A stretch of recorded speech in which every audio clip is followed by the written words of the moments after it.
the Bears podcast, episode 10. We were in double digits, or double Ds, Kenny was calling them. I've got double Ds in mate. Really bad, man. First of all, just before we introduce our guest, I just want to say thanks to everybody for their support over the last, what's this been, 2 months maybe? Just over a month. I think it's a month, mate. Just continue to help us grow, and that's pretty much it. Just a big thank you for everybody so far. Today, I want to mention my mate's bouncy castle business he just started. Oh, aye, sorry. I don't even know the name yet. I'm having to pure. They're called Clyde Castlers. Clyde Castlers,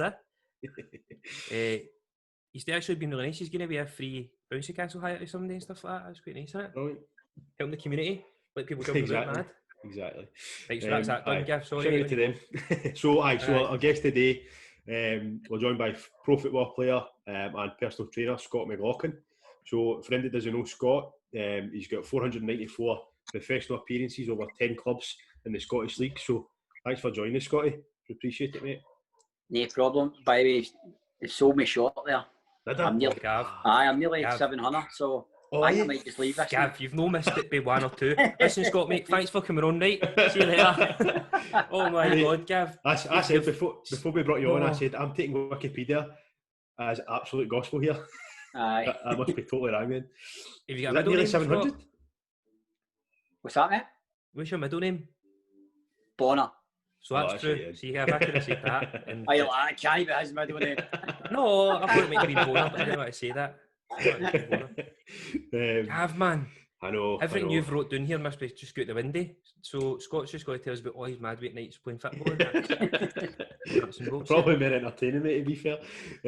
But actually, Scotty, what we'll do, we're going to just jump back obviously to the start of your sort of football career and how you get into football and stuff like that. And then, as I say, we'll just talk through if you get any stories that you can remember or whatever through nights out or cup finals or whatever. Then feel free just to go off for a tangent, mate, and we'll just sit and listen to you. No problem. So, as I said, obviously, pro footballer, now turned personal trainer, did a bit of football agent stuff as well. Yep. Alright, so we'll just go back to the beginning then. So, do you remember how you got involved with football? Like, obviously, I'm assuming it must have been pretty young, but. Well, I just started just like anybody else, just kicking the ball about the street, and then getting was half decent. Managed to get into a team. I played with a team called Hillwood. I don't know if you ever heard of Hillwood. Right.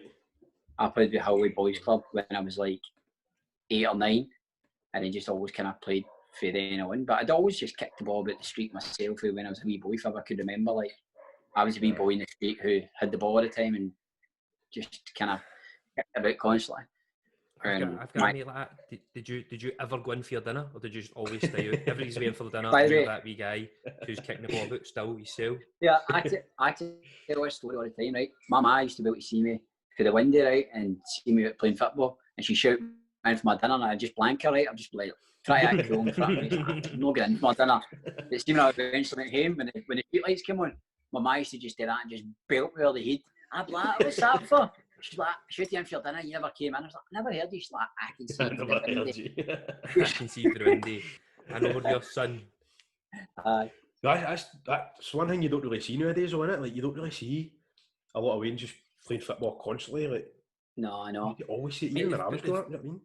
Aye, but it's not as if it's dead easy for them to play football. There's signs everywhere, don't play football, no ball games. I know. Like, if you get to goals and drum chapels off fence staff as if it's a prison.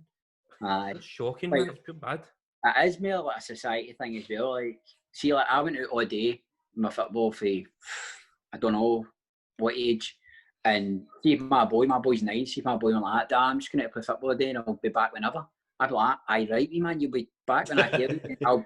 You'll be phoning me every 2 weeks. It's just totally different now, isn't it? Aye, I know. You've a lot more to worry about, I suppose, haven't you? Aye. Where did you grow up, Scott? I stay in Paisley. We're up in Paisley. Aye. Have you always been for Paisley? Is that what you... Well, my family, they were for Cran Hill, for my dad's for Cran Hill, my mum's for Govan. Right. And like I said, when I went to school in Paisley. Right, you're just scattered all over the place then. He's a hybrid. Whoever would take me. He's a scheme jumper, that's what it is. One of them, mate. See, when you... So you went, was it Hill what's it called? Hillwood Boys Club? Hillwood. Hillwood. So Aye. what was the progression for Hillwood then? Did you just what was the system like back then? Was it pro youth or was it like... No, and it was pro youth wasn't a thing when I started playing boys club at like 8 and 9 year old. Right. Pro youth didn't come in until I was maybe 16, 17. I was an S form with Dundee United. Right. So I was just like a schoolboy form. I ended up at Dundee United. I was at St Johnstone, Dundee, and kind of you bobbed about all the clubs. And I was at Everton Boys Club as well. So I maybe had a wee chance of going to Everton, but I was a homebird, so I wasn't really interested in moving away at that time. Aye. A few opportunities came later on, but at that time I don't think I'd been up for moving away. Right. So see your first pro team was Hamilton, wasn't it? Was that the first professional one you'd signed for? So were you at Hamilton sort of... How did that come about then? Were you playing a couple of youth games and then they just kind of scouted you and said that you fancy coming? Or I can't actually remember. It was a long time ago, but I was playing boys club. I was actually involved at St Mirren Boys Club. Right. And I was a striker. I played every position when I've been pro, but I was a striker, like trying to win a contract and that. And I went to college. Don't know if you know a guy, Tony Fitzpatrick. He's chief executive at St Mirren now. Right. He was a coach and he ran like a college course, and it was a case that you could leave school and go and play football. Like you could go play football in the morning and then you did your college in the afternoon. So I went like that. While I was playing with Hamilton, and then I'd actually improved quite a lot going to this college thing under Tony Fitzpatrick's coaching, and I improved that much that Hamilton ended up signing me. I think I signed a 2-year contract for Hamilton, like as a YTA, so he like did all the jobs. The boots and all that. Cleaned the boots and cleaned the dressing rooms, cleaned the toilet. Every job gone, that's what he done. Cups of tea and all that. But to be honest, you wouldn't change it. You make pals for life in your YTS days, and you always remember them. Because, like I said, you're all wee boys, you're all on the same wage, there's no egos, no nothing. Everybody's just trying to make it in the game. So that's missing. Sorry, Gav. I was going to say the same thing as you, mate. On you go. Aye. Oh, all right, I'll date then, right? I think that's missing for football now. Do you think there's no like a pecking order, but you kind of you cut your teeth, do you know that sort of stuff, and it humbles you a wee bit. Like, I don't know if it still is a thing though, but it might. But no, it's nothing like it anymore. Don't get me wrong. There's something new that couldn't happen now because you would get the fucking jail, right? It's like slave labour a wee bit, and you're getting that away, and it's like, shut up, let them. It's perfectly fine. But the way I was kind of brought up in football, it stood me in good stead for the rest of my career anyway, because I remembered that how I think you appreciate things a lot more. See the easier you get it in football, right? See, because you had it that hard when you're a YTS, it grounds you and it makes you appreciate things a lot more. And that's what I find. But that said, it's not like that anymore, because as you said about pecking order there, Ken, that's spot on. Because you used to have to work your arse off, right, to get in the reserves. And then seeing the reserves, you have to work your arse off to try and get in the first team. So it was a jump for under 18s to reserves, and then it was a jump for reserves to first team. Whereas now, everybody they get a chance to train with the first team without really earning it. And I think they think, oh, that's me, I've made it. And then seeing they get released, it's just a big shock to them because they've had it that easy. They've not that whole, like, right, I've worked this hard to get here, I want to stay here. It's more like, I've had that opportunity now, so that's me. I'm as big as anybody else in the team. Because they've never really had to work to get there. Like, I always remember when, like later on in my career when I was still full time, and you get young boys who trained me, right? And it wasn't their fault. They weren't good enough. But they just turned up and get told to train with a first team, whereas they weren't ready. And they were just there, and I said they weren't good enough, so they didn't really earn their chance to be there. Aye, they couldn't develop. You could see they weren't ready. It was a shame for them, but it's just, I said there was no pecking order, there was no group under 18s for them to develop there and then come up and train with us. Aye. See when you first signed your contract with Hamilton, what was can you remember what you felt? Like, were you buzzing or were you nervous, or a bit of both probably? I wasn't nervous, I was absolutely buzzing. I was just buzzing to get a contract. I mean, we had like a squad of 20, and I think there was maybe 2 or 3 that get took on for that squad. Right. So you realise that you must be doing something right. And aye. Like I said, I was just buzzing, but I always had massive belief in myself that I could go and make it as a football player. I mean, the percentages of people that actually go and make a career for themselves who maybe are in the system at 15, 16 it's so small. Yeah. So I've googled it. So only 1.4% of soccer players who play in the national something. Oh, this is maybe the total. That's America, thing, but aye. But she's business inside of UK, but so right. I think apparently it is a heavy like low percent. It's ridiculously. But you need to remember there's only so many leagues and so many professional teams. When you think about it, trying to get into like some of the boys that even at my level playing football, do you know what I mean? And then you think about how many people that you know that have actually been to a level that's even low in league or junior. Imagine then the percentage is going to drop even more for people who even get a pro contract or anywhere near it. Do you know what I mean? So I can imagine it's pretty much next to none. So I was always, like I said, when I signed my contract, I was always quite single-minded anyway, and I had just kind of tunnel vision to try and be the best I could be and try and make it in the game, which I'm lucky enough I had a decent career. So how did you go on at Hamilton then? Because obviously you were still young, eh? So what age would you have been when you? I was 16, and I played in the first team when I was 17. Right. But again, like under 18s, when you were in the youth teams, trained with the youths, and then you kind of broke into the reserve team. And then when I broke into the reserve team, I started playing well. I knew I was only one step away from getting in the first team, and I managed to do well in the reserves. And I could just get flung in the first team. But even at that, everybody's asking like, were you nervous you made your debut? But I wasn't really, because that's what I was there for. I wasn't there just to make up the numbers. I was there to try and push myself. I definitely think you need that sort of confidence, you know what I mean, to get to that level. 100%. Because you need to have confidence in your own ability, because I think particularly in Scotland, everybody's trying to knock you down, so you need to have that kind of single-minded attitude that you're going to be the one that's going to do it. Definitely. Who was your debut? Do you remember who you played? It was Clydebank. It was Clydebank when they were actually. Oh, was it? Leagues. Nice. I know. So that was something else. Like I said, look back and you tell people who played against Clydebank, people just see Clydebank as a junior team, whereas they were in the leagues at the time. And actually, I made my debut there, and we beat them 2-0. Did you come on as a sub? I come on as a sub in that game, and I think we got like a £200 win bonus. I was on 65 quid a week, and you got 100 quid appearance and 200 quid a win. So I was absolutely loaded. No, the Glasgow was an iron brewer on you because you were still young at the time. Because you were still young. Exactly. Mate, see the thing is, right? See, I was on 65 quid a week, and you go.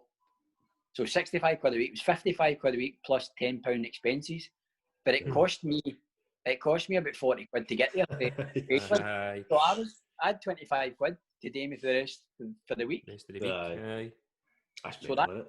So that extra 100 quid when we won that game went a long way for me. You know what I mean? Would I? Do you remember what your first thing you bought?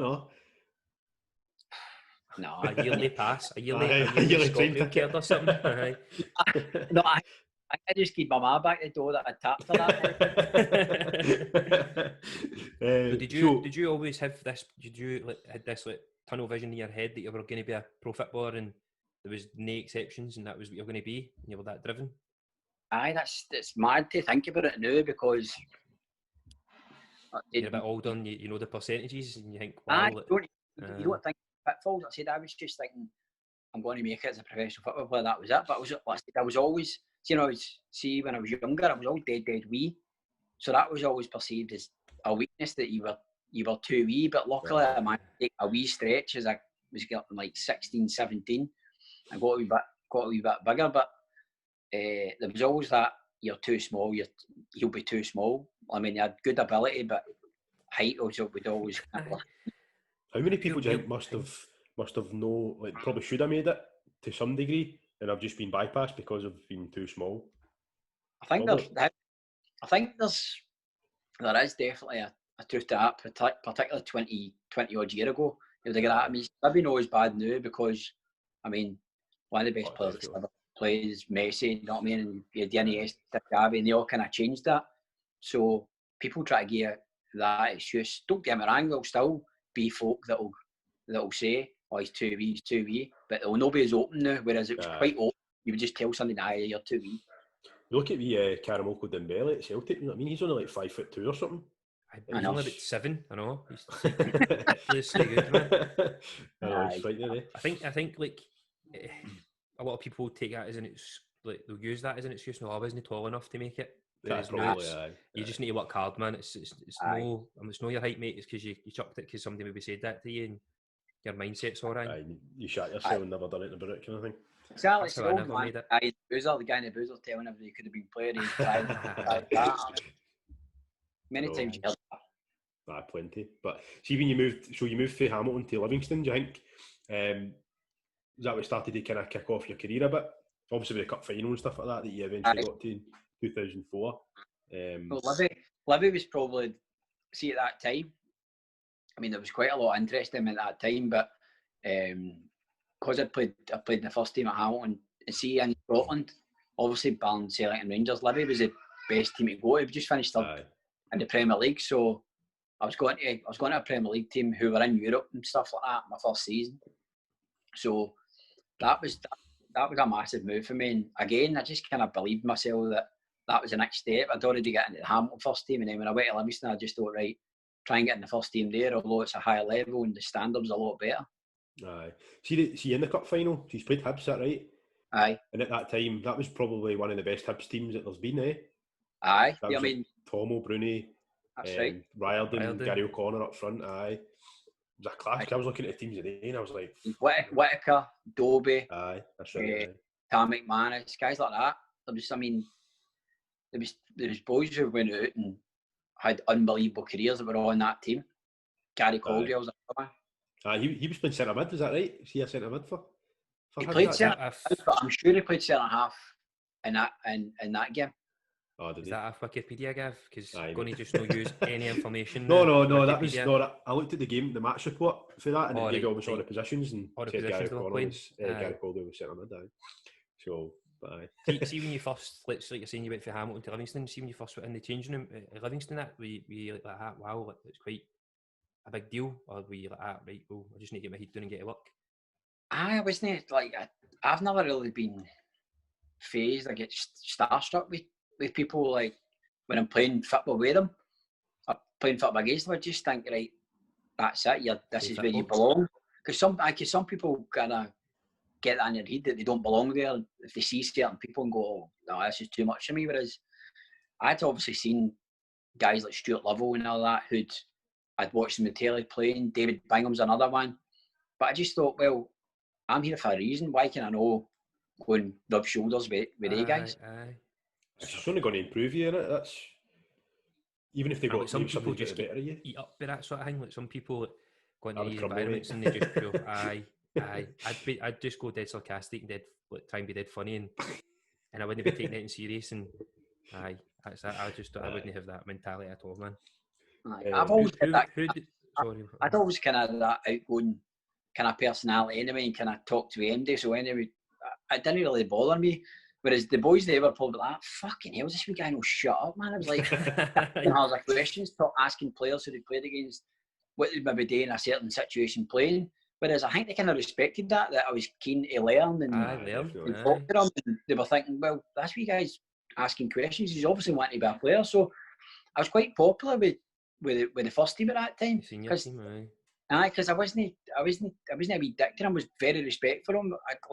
I backed myself to go and compete against them and things like that. But I think they respected the fact that I would ask questions and was quite humble enough. I mean, you get some people who think, oh no, I'm not asking that, because they might think that's them feeling inferior. Whereas I just thought, well, I want to try and be as good a player as I can be, so I'll try and speak to as many people, particularly in my position, what they maybe do in certain situations and that. So do you remember having like MD you looked up to at that point? Like in your position, did you ever kind of not that you would try and mirror somebody, but did you ever look at them and think, I'd love to be something like that? Do you know what I mean? Well, the captain at the time was Stuart Lovell. I don't know if you remember Stuart Lovell. Stuart Lovell was the captain who won the cup, and he's a great attitude. And he was, like I said, he was really well respected. I liked him. He played my position. He played centre mid. The guy Burton O'Brien was another one, really good player. He was brilliant with the young boys as well. He was only a few years older than me, and he broke into the team at Smyrna when he was younger and he got a move to Blackburn. So the two years we'd kind of similar upbringings in football, the way kind of things happened to us, and we kind of were similar players and all. But I looked up to all the first team because I seen them as all Premier League players, so I wanted to get in amongst them anyway. So I said I respected them all, and I wouldn't say there was kind of one in particular that respected anyone else. I looked up to them all. Aye. Well, that's good. I think that's probably the difference now. Like, you're talking about how much you did respect and you ask questions. I bet you there's probably loads of 16, 17-year-old boys now walking in thinking, I'm better than probably half of these. Do you know what I mean? And you're like, no. Even if you get better talent. Yeah.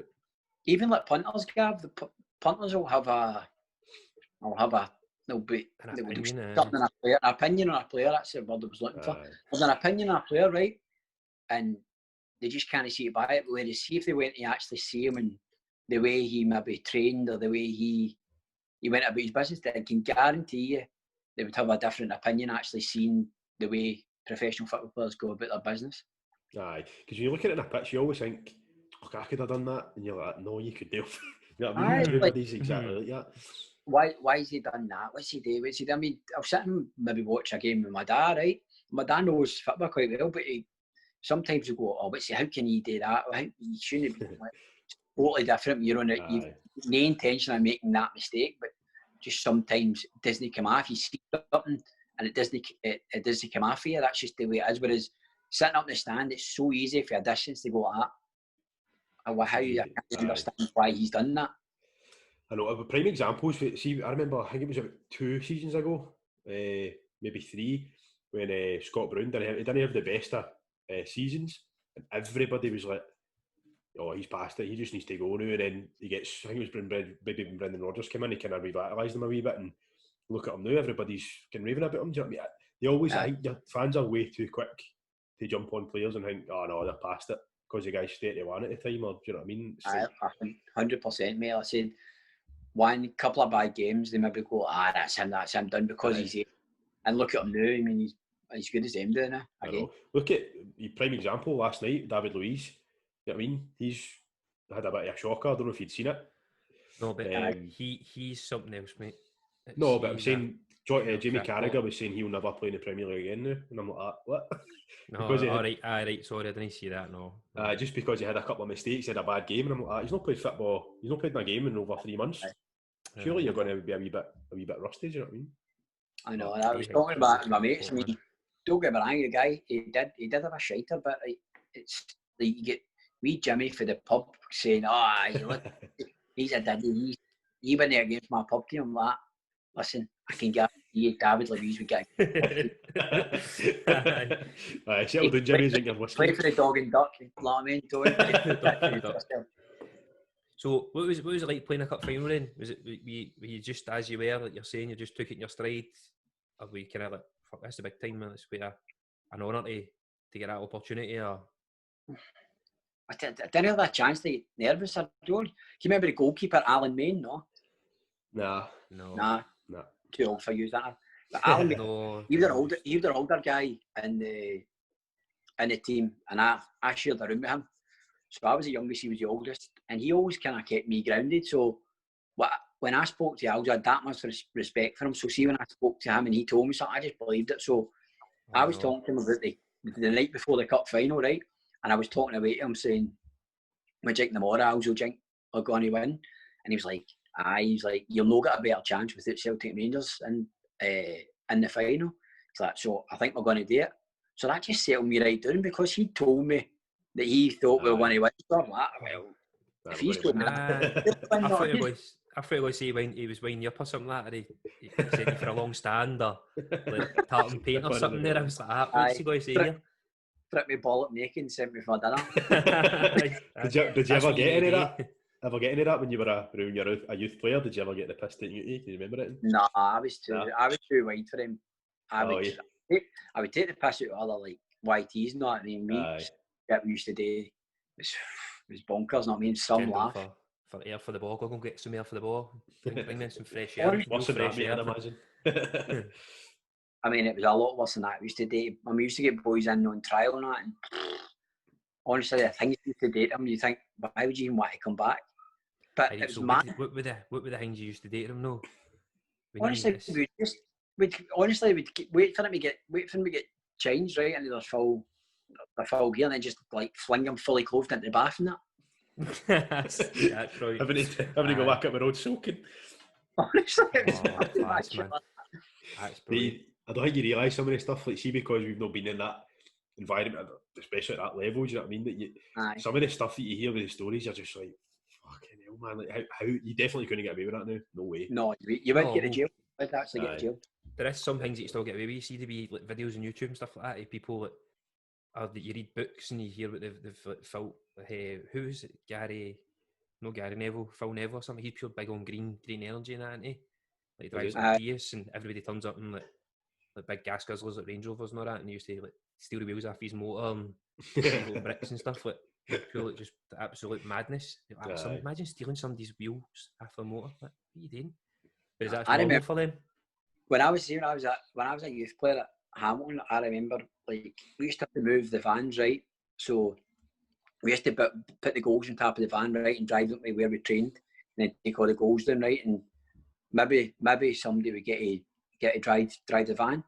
So I always remember one of the boys jumped in the van, and just without even looking back, just slammed it into reverse and just came flying right out. Right, he's only gone and scudded a motor. Right, it was a gaffer's motor, Ali Dawson. Oh my God, man. Right, but it's even better. He took Elaine's mother-in-law's motor, so he took mother-in-law's motor to work, and the van's absolutely scudded in the side of it. Oh, class, man. God. How bad you would feel. You just go home, wouldn't you? But I'm not even getting it. I'm not coming back here. We were all howling, laughing to, and the boys like, "Go out, Nearly Green." I would have blamed somebody else. You would immediately just that was you. It wasn't me. That was Scotty, man. It wasn't me. Our youth coach at Hamilton used to, right? We'd be into like 5 o'clock, right? And we used to get a train for Hamilton into Central, right? And I always remember it was like the 5:08 train.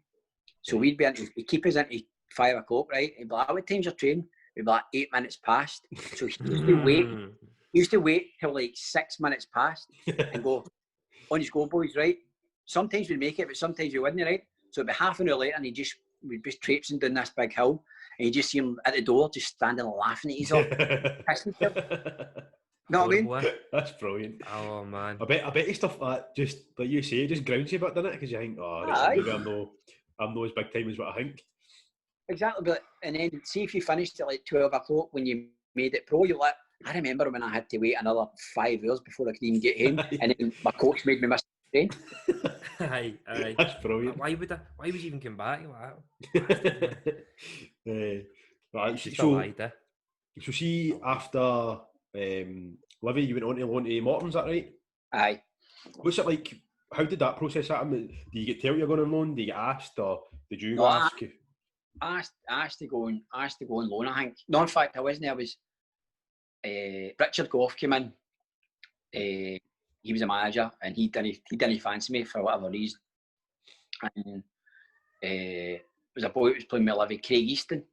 Right. Morton were trying to get him in loan, and Archie Knox was the assistant, and I got on really, really well with Archie. Archie liked me, liked the way I would like kind of went about my business, but for whatever reason, Goff, who was a manager, didn't like me. So Morton had phoned up wanting to get Easty in loan, and Archie says, "No," he says, "I think you should take this young boy," like it was myself. So that's how it kind of came about. I went to Morton and done well on loan. And then they took you on permanently after that loan spell, didn't they? I went back to Livingston, right? Paul Lambert was the manager, and he brought me back and I signed a new contract. But I'd been used to playing 3 o'clock on a Saturday every week at Morton for I don't know how many games, maybe 15 games. And I went back and I started a few games under Lambert, but it was kind of in and out, and I'd get used to playing games, and I just thought I would rather just leave. So I spoke to Paul Lambert about leaving, and he says, "No," he says, like, "I want you to stay. I want you to be part of my plans." Mm-hmm.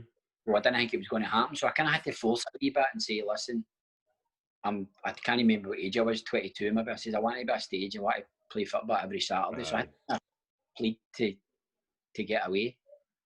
And they eventually accepted. It was kind of reluctant, but I mean, it was flattering because for a guy like Paul Lambert, who played in my position, wanted to keep me. But I know, I look back now, and it was the wrong decision. I should have just played. I should have just stayed, and I believe I would have got in the Livingston first team again. Like I was, I mean, he started me a few games, and I did well for him. But I just thought at that time, you're young and you get used to playing football. I just thought that was the right thing to do. Where it's looking back, it really wasn't. That's probably one of the only regrets I've got of my career is leaving at that time. What was he like in training and stuff like that? Was he quite hands on with coaching, or would he just kind of leave no, the coaches to it? Well, Lambert, he still played. He was still playing, so he still kind of taped us all the time. And he was a good guy, really good guy, honest and all that. I didn't see him growing to do what he's done now, just because he had a kind of hard time at Livingston. He eventually chucked it. Right. But no, I'm delighted for him because he is a really, really nice guy, and he was quite humble, eh? He was good with me. Like when I was kind of asking him to leave, and he said no, you could have just been a dick about it and said no, you're no gone. That's it. But I know. I think the way I spoke to him and pleaded my case about wanting to go and play, I think he done the same. Like when he was young, he broke in kind of at the same age as me, and when he got a wee taste of playing, he kind of knew where I was coming from. So instead of him being selfish and saying no, I really need me, he was cool about it and did let me go.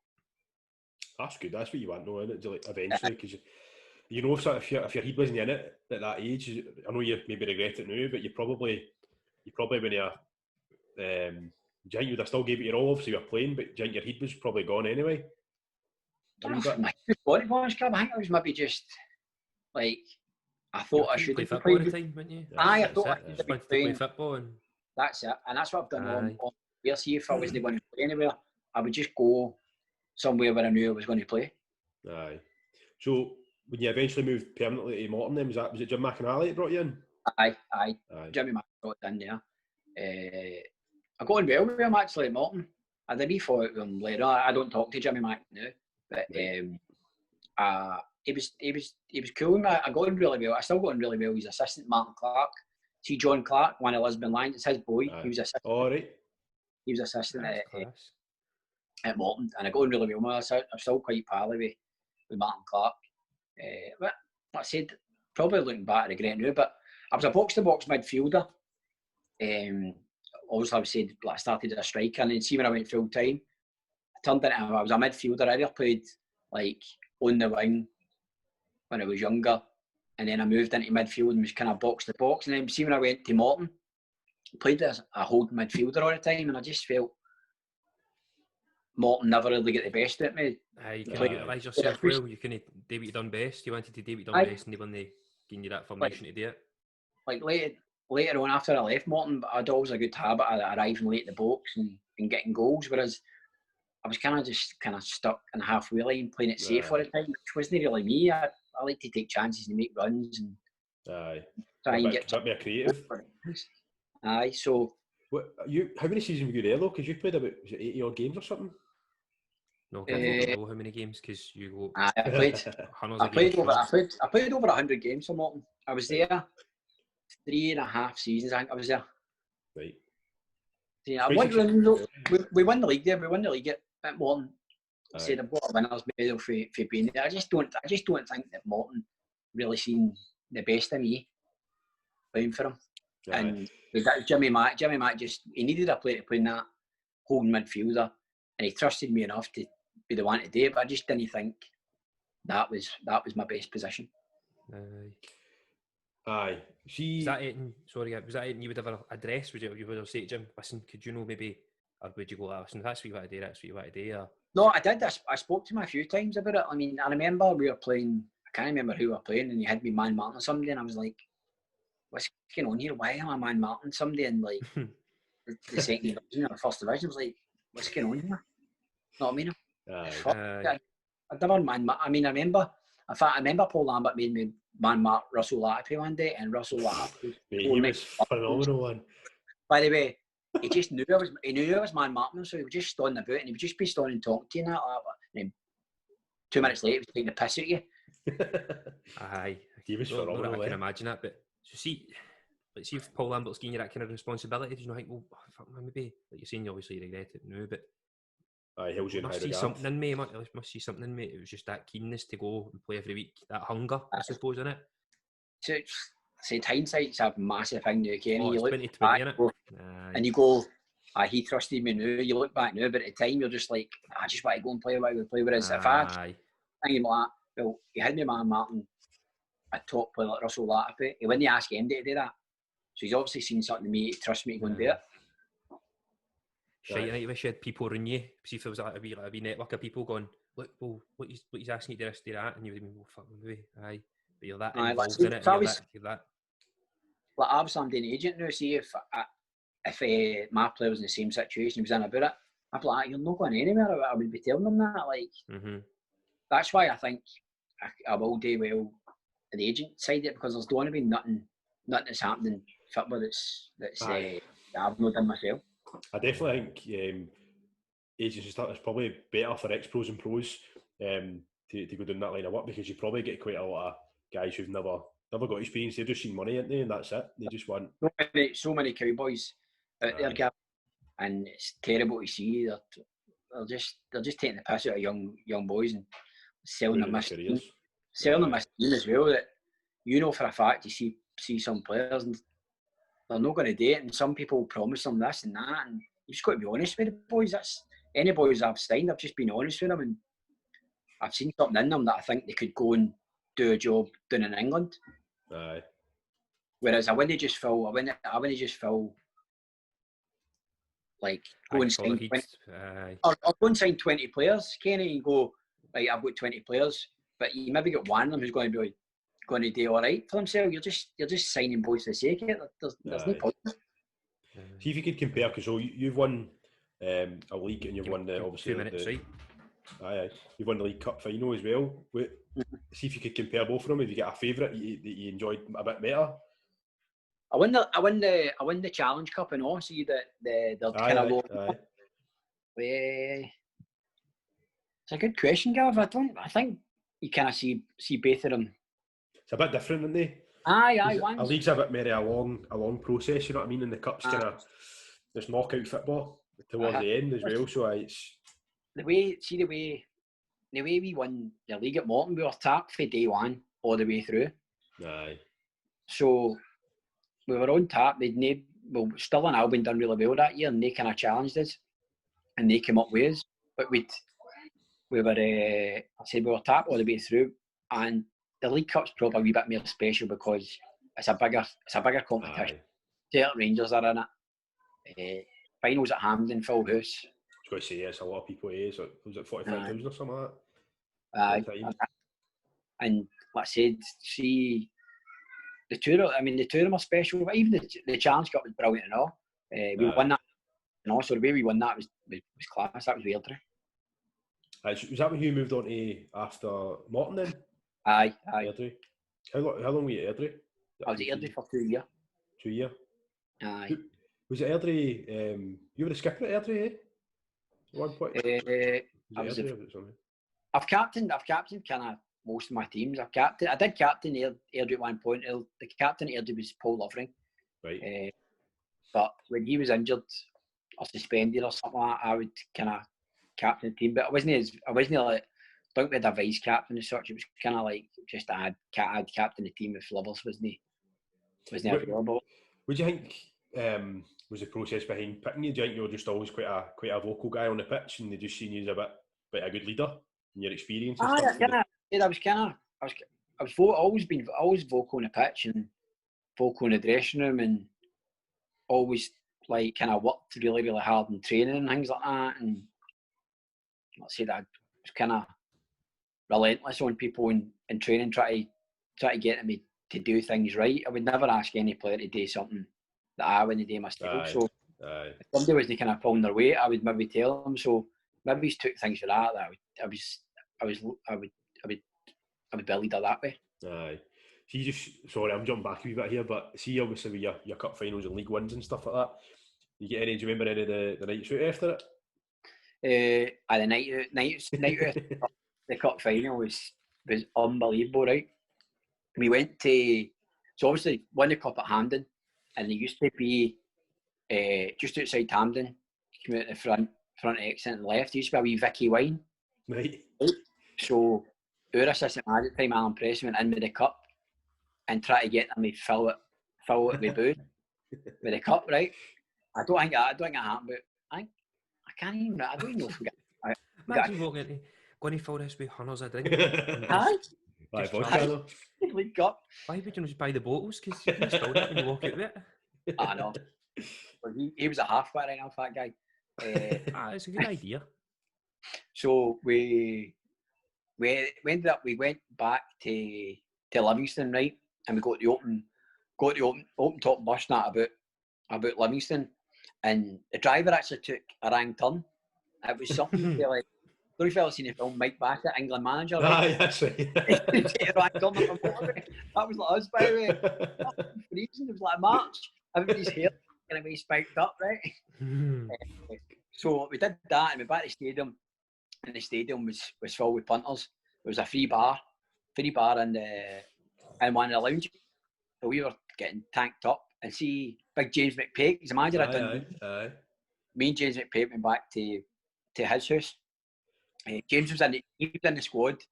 He never played, but he was in the squad, so he was there to get fully anyway. So he was happy. We got a bit. I remember we were like, we'll go back to yours, Jazz, and we'll go and then we were into town after it. So we back to big Jazz's house, but we filled a black bag for the bar and like filled it up to the brim. It's like the two is walking about with a big black bag like Santa Claus. Aye. Full of Beck. That's better than Santa Claus, man. Or full of Becks. Ooh. Are you talking about handing it on the booze? I'm just saying Becks. I don't know what the fuck it was. It doesn't matter what it was. It was free. That's the main thing. I know. It could be pish water. Exactly. Imagine having the balls to do that, man. Go out and you're walking out because it's going to be heard, isn't it? Pure clanking like that. Ring. Kenny, you would definitely do that, I know. If I was scooped, I would try it. I think I'd need somebody like Scotty to go, "One day it, one." I need somebody to know a wee bit, and I'll do it. But... We went into the town. We went to, I don't even know what the place is called. It's in Royal Exchange Square, and you kind of get down the stair. It was called Beelo at that time. It was common. I don't know what else it's been called. Aye. It's I know what you're talking about. Aye, I know what you're talking about. You get down the stair. It's like runabout where see like social and it might be called. Is it called Light? Did it used to be called Light? I think so, mate. Regardless. Aye, it used to be common. I knew it was common. Aye. Anyway, we went in there and it was just everybody was fucking absolutely blitzed.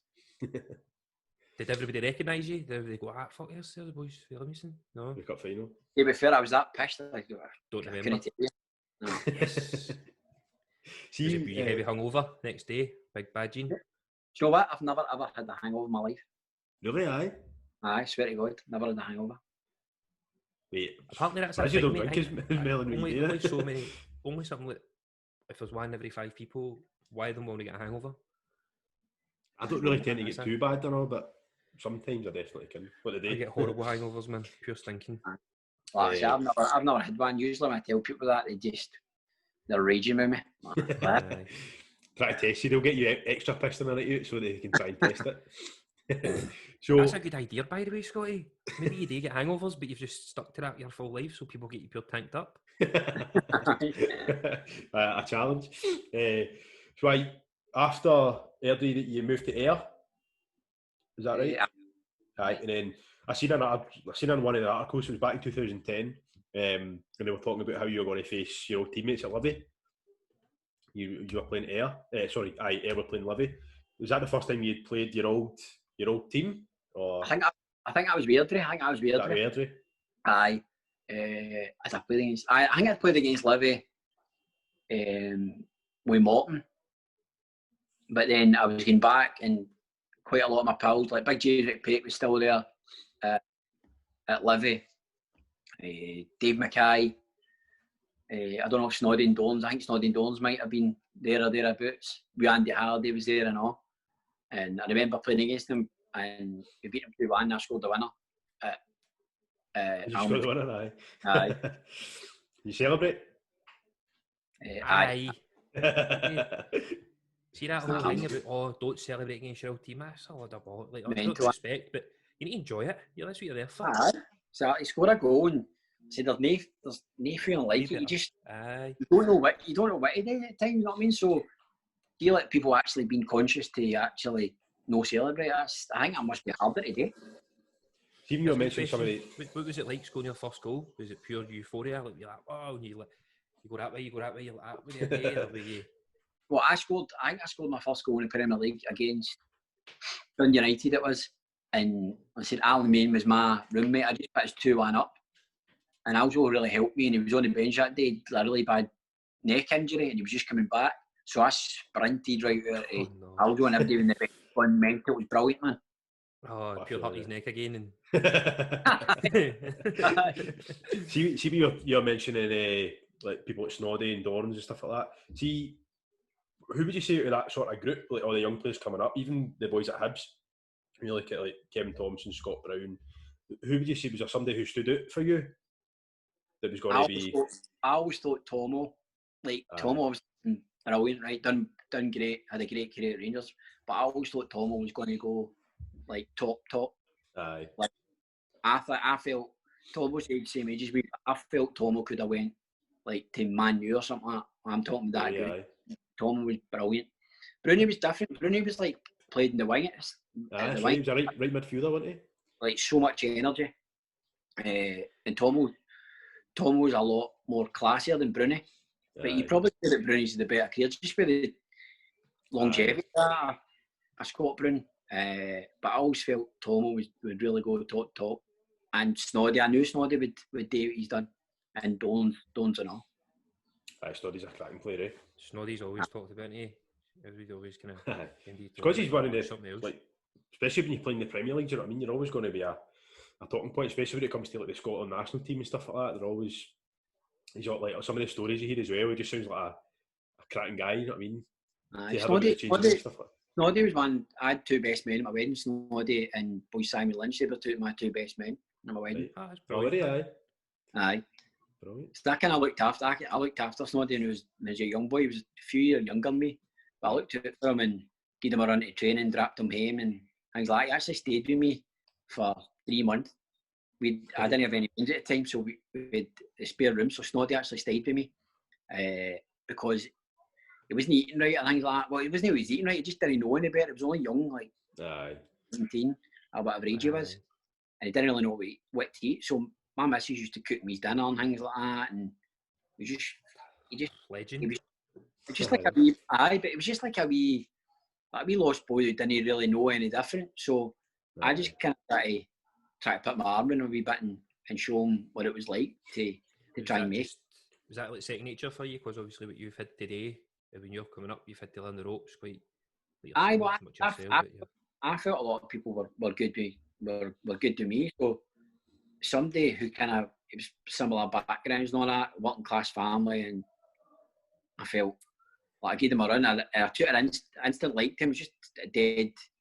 Don't know what his described. He's like one just a dead infectious personality. He's quite loud and a good laugh. And I said I used to go and pick him up at his house. I mean, he used to be fucking murder for lift. He used to try and give him a run. He would be late for you all the time. Mate, that is my pet peeve. I used to go mental. I used to be a boy out at Causeway, and he would go and pick me up here, and I'm there 5 minutes before it, thinking, oh, I want to be late. You're still sitting there 10 minutes later. I left one time. Enough's enough, man. I'm like the worst. I'm early for Everton. I'm like 15-20 minutes early for Everton because I've got the fear of being late, man. I just can't. Like, I physically feel I'm going to be late for something. But that's for football, see, because you get fined if you were late. That's just always been instilled with me.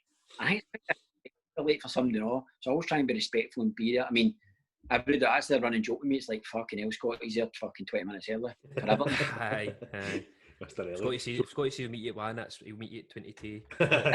I'm not always early, but I try to be in time. I was meeting somebody for a run the other day, Nah, that's what I said to her. I said, by the way, this is the latest I've ever been early for the end of my life. Seen that? So, Scotty, your Instagram, you've been putting up pictures of runs, so run. If you're 20 minutes early for something, you can get a 5k in the time. I know, with 5 minutes to spare. Shower. Right, so Brilliant, we can gallop you can take a wee bit of credit for Stoddy's career then, eh? Take him under your wing. Show them the ropes. Scotty's missus can take credit because she can actually stand up dinners. To be fair, see, Snoddy's he always mentions like how I helped him that, so it is brilliant that he does that. That's good. He appreciates it. I never ever forgets. Like I say, we're still best pals now.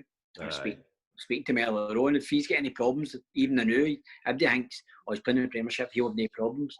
Whereas if he's got problems, he'll still come on, see, like, we're talking now and we'll just have a chat about a lot of shite. And it always makes you feel better. Aye.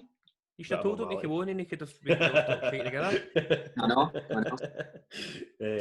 Right, so back to the football then. So after, I'll not go through all your teams obviously, but we'll just run through some of the teams. So Queen of the South, Peterhead, you had a second spell at Ayr as well. Aye. Clyde, Albion Rovers, have all kind of followed after that, and obviously Steny most recently. Have you get out of all the teams? Have you got a kind of not a favourite team, but have you got a favourite like spell where you enjoyed the football a bit? Ayr was probably my favourite. Don't get me wrong, I loved it at Livingston when I was younger, breaking into the team. But Ayr was my favourite spell. Like I said, I had good times there. I was there for a long spell. I think I played well over 100 games for Ayr. I was a captain, and that we were quite successful. We got promoted with Ayr through the playoffs, and I said I really enjoyed it. It was a really good bunch of boys. And when I left, I went to Queen of the South, and then I went to Peterhead, and I eventually came back. But it was one of the clubs Ayr.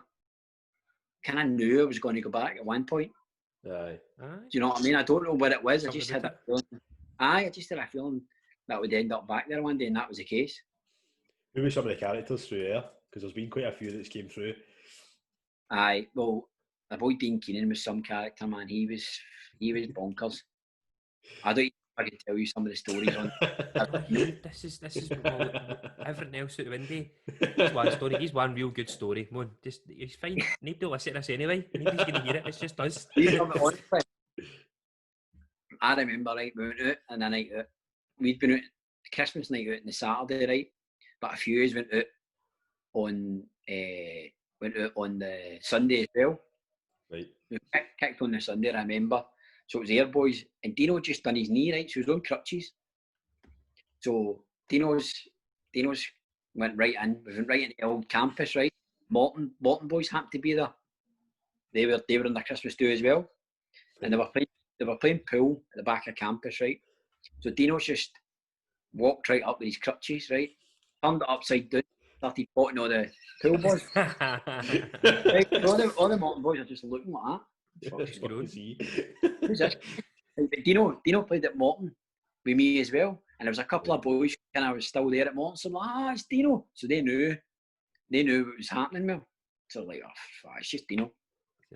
He then walks up later on when he's absolutely out his tits by now. He gets a full bottle of tomato sauce, right? He pulls it out of his head and just starts slicking his hair back like that, slicking his hair back. Tomato sauce. All the Morton boys are just staring at him, thinking, what the fuck is going on? Right, to top it off, do you know what he does? What? Is brown sauce in his head? Just stands there and pisses himself. What? So see somebody like that think they're pure big time and think they can just be mad, just do mad things. No, he's the opposite. He just doesn't care. That's wild, isn't it? That's wild. Right. So we were outside. Bear in mind, he's done his knee. Now we've done his cruciate. So he eventually gets tossed out. So we're like to all the Morton boys, right, boys, see you. When it got to Dino's still got his crutches, can hardly walk. There's a big skip outside. He just tossed his crutches. That's big time. That is big time. No, that's Was it Ayr City Centre? Was it up in Glasgow? Or was it Glasgow, mate. Campus? Campus, sorry. The old campus stuff. When you said the old campus, I wasn't sure. You think it was a college or something? I didn't know, mate. I thought that might have been a thing within the football realm or something. She was just Street, tomato sauce, big urination, and I bet you still get into dancing, didn't you? He'd get into tunnel or something. They bore her. Wild, man. We were just talking about injuries there. Did you ever have any right bad injuries when you were playing? No, I touched wood, I didn't. No. I broke my arm. I had a bad break in my arm. I had an open fracture when I broke my arm in 2015 or something like that, when I went to Clyde. But apart from that, no, I've been alright. Maybe a couple of bumps and bruises in my ankle and things like that. But I think that's how I've played that many games that I've not had any real serious injuries, you know what I mean? I think because it's quite obvious that you're a good runner and stuff as well, so you look after yourself. I think a lot of players just kind of neglect their bodies a wee bit and don't really recover as much. Or I think that used to be the case. Now it's totally different. I think everybody kind of signs in it. After it's hard to go wrong at certain. I mean, don't get there's still loads of people that don't look after their body right, but I've always made sure I trained right and ate right and looked after my body, and I've always been relentless the way I train. Aye. I think that helps a lot with a career, like not getting a big injury. Like some people get a big injury and that's them. Their careers, like, they can't mentally get back for it and stuff. Aye, definitely. I mean, that's what happened. See, Slaney done his hip and he done his knee, right? And people will be like, Slaney, Slaney, you never did this in your career. See, if you got a really bad hip injury and you got a bad knee injury, there's not much you can really do. Like, I think they just see because he's a different character and he likes a laugh. Slaney was another one in training. He trained so hard. Actually, maybe trained too much. I think that's probably what harms Slaney. He overtrained and he put so much stress in his body. Because he spoke quite a lot about like he couldn't really cope with the mental side of it as well. But he just used to go. I love Slaney. Slaney's another boy I always looked out for him. But he's another one, dead infectious personality. And his injuries, that's exactly what happened to me. He struggled mentally because he felt he could never get back to the way he was, that Celtic went and bought him from Motherwell. He knew he was never going to be the same player, and he tried to change the way he played and stuff like that. So the mental struggle is really, really hard. People don't see that. People just see a guy who's funny, whereas when it's time to be serious and train, Slaney was bang at it. You don't get to the level, you don't get Celtic buying you that if you're just a fuck about. Do you know what I mean? Aye, definitely. He said that a few times when that open goal. He's been like that. Like, I just didn't feel like I belonged there, and I didn't feel like I was good enough. And at training, he tells like mad funny stories, which are good, they're funny, but it's a shame in it that you could end up feeling like that. You're saying if somebody like yourself would put the arm around and go, listen, you've been bought, like they've bought you, they've had done it as a favour, that they've bought you because they see something in you. Because he's such a boy. Every day we'd been wishing him to do well, and he maybe just never had the right advice as well for somebody, as you said, somebody to put their arm out and say, by the way, Slaney, you've got a right good chance. But there's loads of perceptions of people like that. I'm perceived differently. I mean, I like a laugh and I like to fucking take the piss and have a carry on and go for the odd night out, and people maybe go like, oh, he's this, he's that, until they actually play with me or see me train. I mean, you go back to the running now. People who knew me and have played with me knew I was a fit guy and I trained right, whereas other people have been like, I can't believe that Scottish, because he was a guy who likes a laugh and a carry on.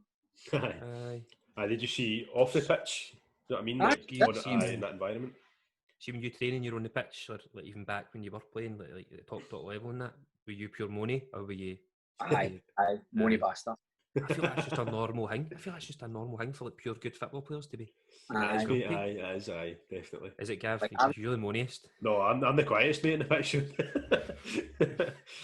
I think that's just because the expectations you've got of people, or that's what you expect. Like, I always demand off people when I train, but I never ever ask anybody to do something that I'm not willing to do myself. Or maybe saying that just 20 minutes ago, but I just find that people can be dead grumpy, and maybe they don't be. Who's the moneyest player you've played with, Scotty? Or played against even? Fucking, there's loads and loads of money people. Really?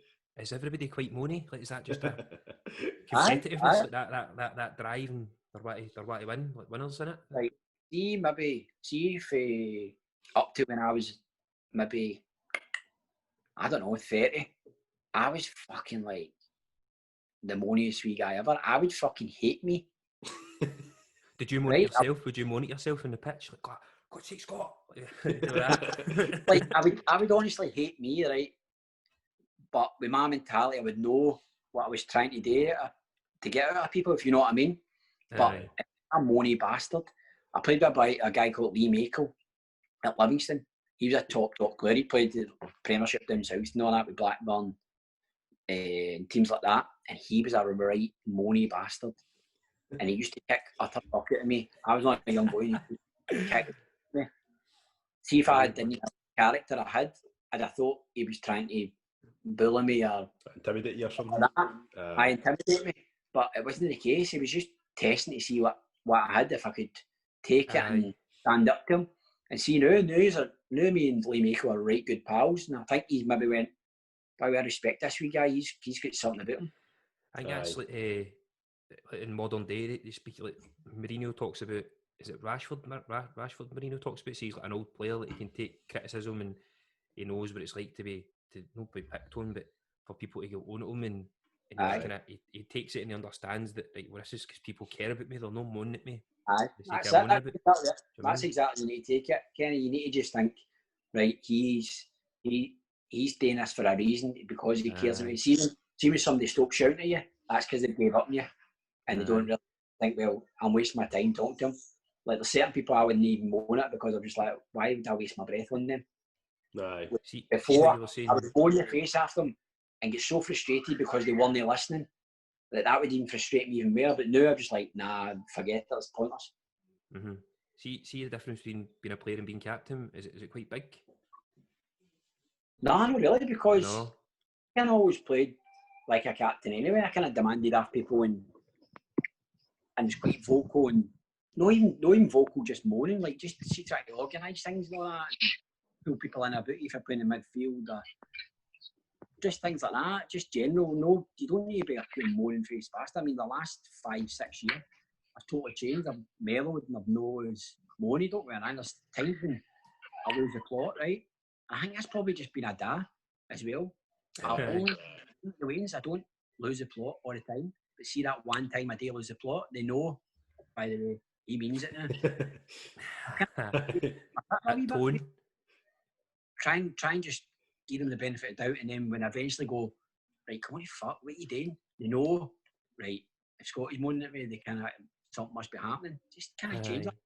Probably been a dad that's changed that for me, because my missus moans 24/7 at them, and they just the ball. Many kids you got? I've got 2 Waynes. A 9-year-old and a 4-year-old. I've got she's maybe girls 2 in December, man. She drips it at me all the time. I'm constantly going, don't do that. Oh, God's sake, I feel like I lose the rag with her every day, so I think she takes me serious at all. Well, that's my missus will shout ball constantly, right? And I always tell her, you're just losing the effect. See if you just kind of try and just go, right, stop it now, and then see if they keep doing it, and then raise your voice, then they'll go, oh, by the way, that's he means it. That's the am. That's a real man. Do you think Fitboy's instilled that in you then? No, I think being a dad's instilled it in him. Being a dad's instilled me in that. That's all right. So, see, throughout all the years when you're playing at the top levels, who's some of the players that really, really stood out? Obviously, we mentioned like Stoddy and Dorans and stuff like that, but is there like somebody who was just on a different level? Aye, well, I played against Henrik Larsson, guys like that, Ronald de Boer, Barry Ferguson. That was the other kind of players I played against, Lumber Moravchik, Big Sutton, guys like that. So, talking about playing against top players. That was when the SPL was at its peak. All the players there, man. You couldn't have named better players. How good was Larsson? Could you just tell that, man? He was really good. Larsson was frightening. Like, I remember they were landed a Giants, right? And I'd had to pick Larsson up for a corner, right? And Larsson used to have this vertical jump where he could just jump straight without even any run or nothing, right? He would just jump. And I remember trying to, like, I thought, right, I'm going to have to try and stop him here. So I've tried to grab him, like, on the shoulder there. He was fucking ripped. I couldn't grab him. Solid. Just slipping off him. I just couldn't. I'm not going to do, but I tell you, he was the, like, and he was the top player at that time and all. Aye. He's probably the best player that ever played in the SPL. Arteta done really well with himself. He did a career, but Larsson was. Where he gets Arteta, Rangers and all. Aye. You got to moving on to Barcelona and Man U, like. The accident. He won the Champions League for them, didn't he? That's what all the players and that changing them will say. Like, he came on and he just changed the game. He just proved that he could play at any level. Mm-hmm. I think everybody kind of knew that up here, but it's just the disrespect that you get a Scottish footballer, like, I'm doing it in Scotland, but and then he went to Barcelona. But he went to Barcelona, broke his leg, and then won the Champions League. Phenomenal, eh? Absolutely phenomenal. I think that's mindset. My mate, I think Simon Lynch, who played with Celtic, he played with him, and he just always asked him about him. And he was just like, he was like so, just like see his mindset, and he was just so driven. I love hearing things like that about top players.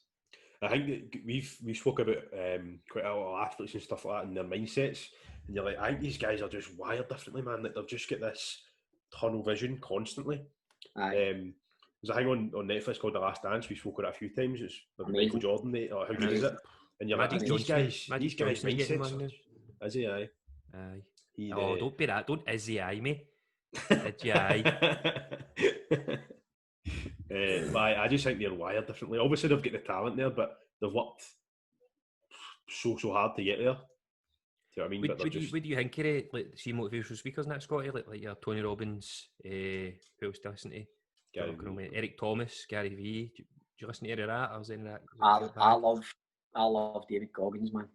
Oh, he's brilliant. David Goggins. Oh, he's something else. Two of my mates have told me to get his book here. Yeah, my mate told me as well. See, Big Charlie Mulgrew absolutely loves him, man. Is he? He was like, Scotty, get this. He's like, you'll love it. But I think it's just the way he talks and all that. And videos, like 17, 20 miles into a run, and he's talking away as if he's having a conversation, and you're like, what? The way he talks, he just talks. He could be talking about Ed, and you're just like that. Paying what attention to him, isn't he? I know. Have you watched his Joe Rogan podcast? Have you watched him on Joe Rogan? Mate, if you've read his book and you know everything he's got to say, but when he talks about it, it's just...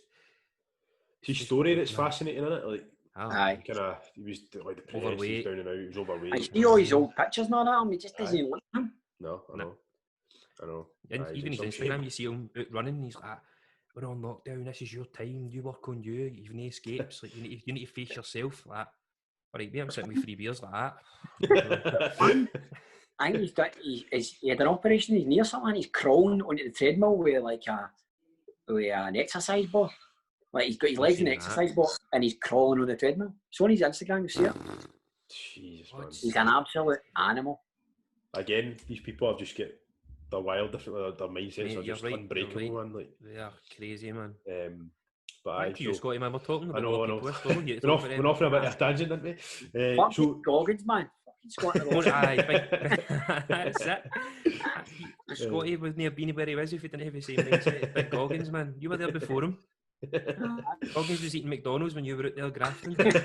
Remember that? He was Mad Mark and Henry Larsson at Corners, and he was. He was eating a big double cheeseburger. There you go, mate. So, see, after you moved on to, is it Caledonian Braves? The Lowland team? Edu Sport it was at the time, aye. Was that full time? Edu Sport it was. Right. No, it wasn't full time. They've got a full time academy. But I was only part time. I was full time for 15 years or something like that. This is your first experience, no being full time and having. Well, the last few years, maybe 4 years or something like that, I've been part time. What was the process to drop them down? Did you just feel like you wanted to kind of take a bit of a break for it? Because you feel part time, or focus on other things? I think my last full time club was here, and I went to Clyde. What was I doing at Clyde? I can't remember what I was doing. Hopefully playing football.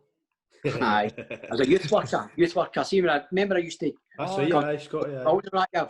Aye, that's right. That's what I was doing, but I was only done that part-time, then I managed to get a full-time position there.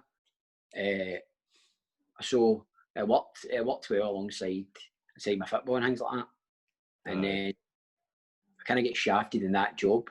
Me and Andy McLaughlin, who I played with, we get shafted at that job. And that's when I went and trained as a PT. PT was always something I'd wanted to do. But see, because I was in a job, I kind of went, I'll do it one day. And then it kind of forced me that. It made redundant. And then it kind of forced me to go, well, there's that PT course there. Go and do it while you can. And it kind of forced me. And it's the best thing it's ever happened to me, to be honest with you. It's been successful, eh? But did you ever, when you were playing and stuff like that, did you ever think about what you were going to? Did you ever think you were going to get into coaching? And you wanted to be a manager, or did you always kind of? I always wanted to be a coach, and it's like, see, when I used to coach you, use up Milton and that, Gav, you and Dylan and all that. I loved all that, but I loved having banter with all yous and I liked in the dressing room. I think more that was what I was facing like. That whole camaraderie and the banter. Aye. I think that's probably the best bit about football sometimes, isn't it? It's amazing. But I know. See, the thing is, Kenny, it was weird, right? We'd all boys from Milton, right? Some absolute madmen, but you all loved playing football, didn't you, Gavin? It was brilliant, right? I like to think I had a good way with you all, and that's why I kind of thought I would like to be a manager, because you people from all different backgrounds, and I could kind of try and contain them all because they were all different characters. I said I like to think I done well with them all, and I liked the way they all tried to play football, and I never ever lost the rag shouting and balling at the side to just kick the ball or something like that. If people were trying things out for the back, I was like, aye, on you go, just try it. Go and enjoy it. What did you think of Gav as a football player, Scotty? Good player. Gav was rapid. I don't know if he still is. I got a knee reconstruction, Scotty, about 5 years ago or something like that. Oh, did you? Aye. I've managed to kind of pull it back a wee bit, but no, I'm nowhere near it. Oh, you're still really, really good. He's really good. His feet are so fast, aren't they? Rapid. That's what I think. Like, see, because he's like, I'm about 6 foot, but you guys about 5'1" or something. See, because he's that much weird, it is harder to get the ball off somebody with quick feet, and he's got a wee low centre of gravity. I think that's like plays in his favour. No, that I'm really good. And can kick the ball away from him. You're always good with the ball at your feet as well. Like, do you know what I mean? You're quite nippy. I was always like, I was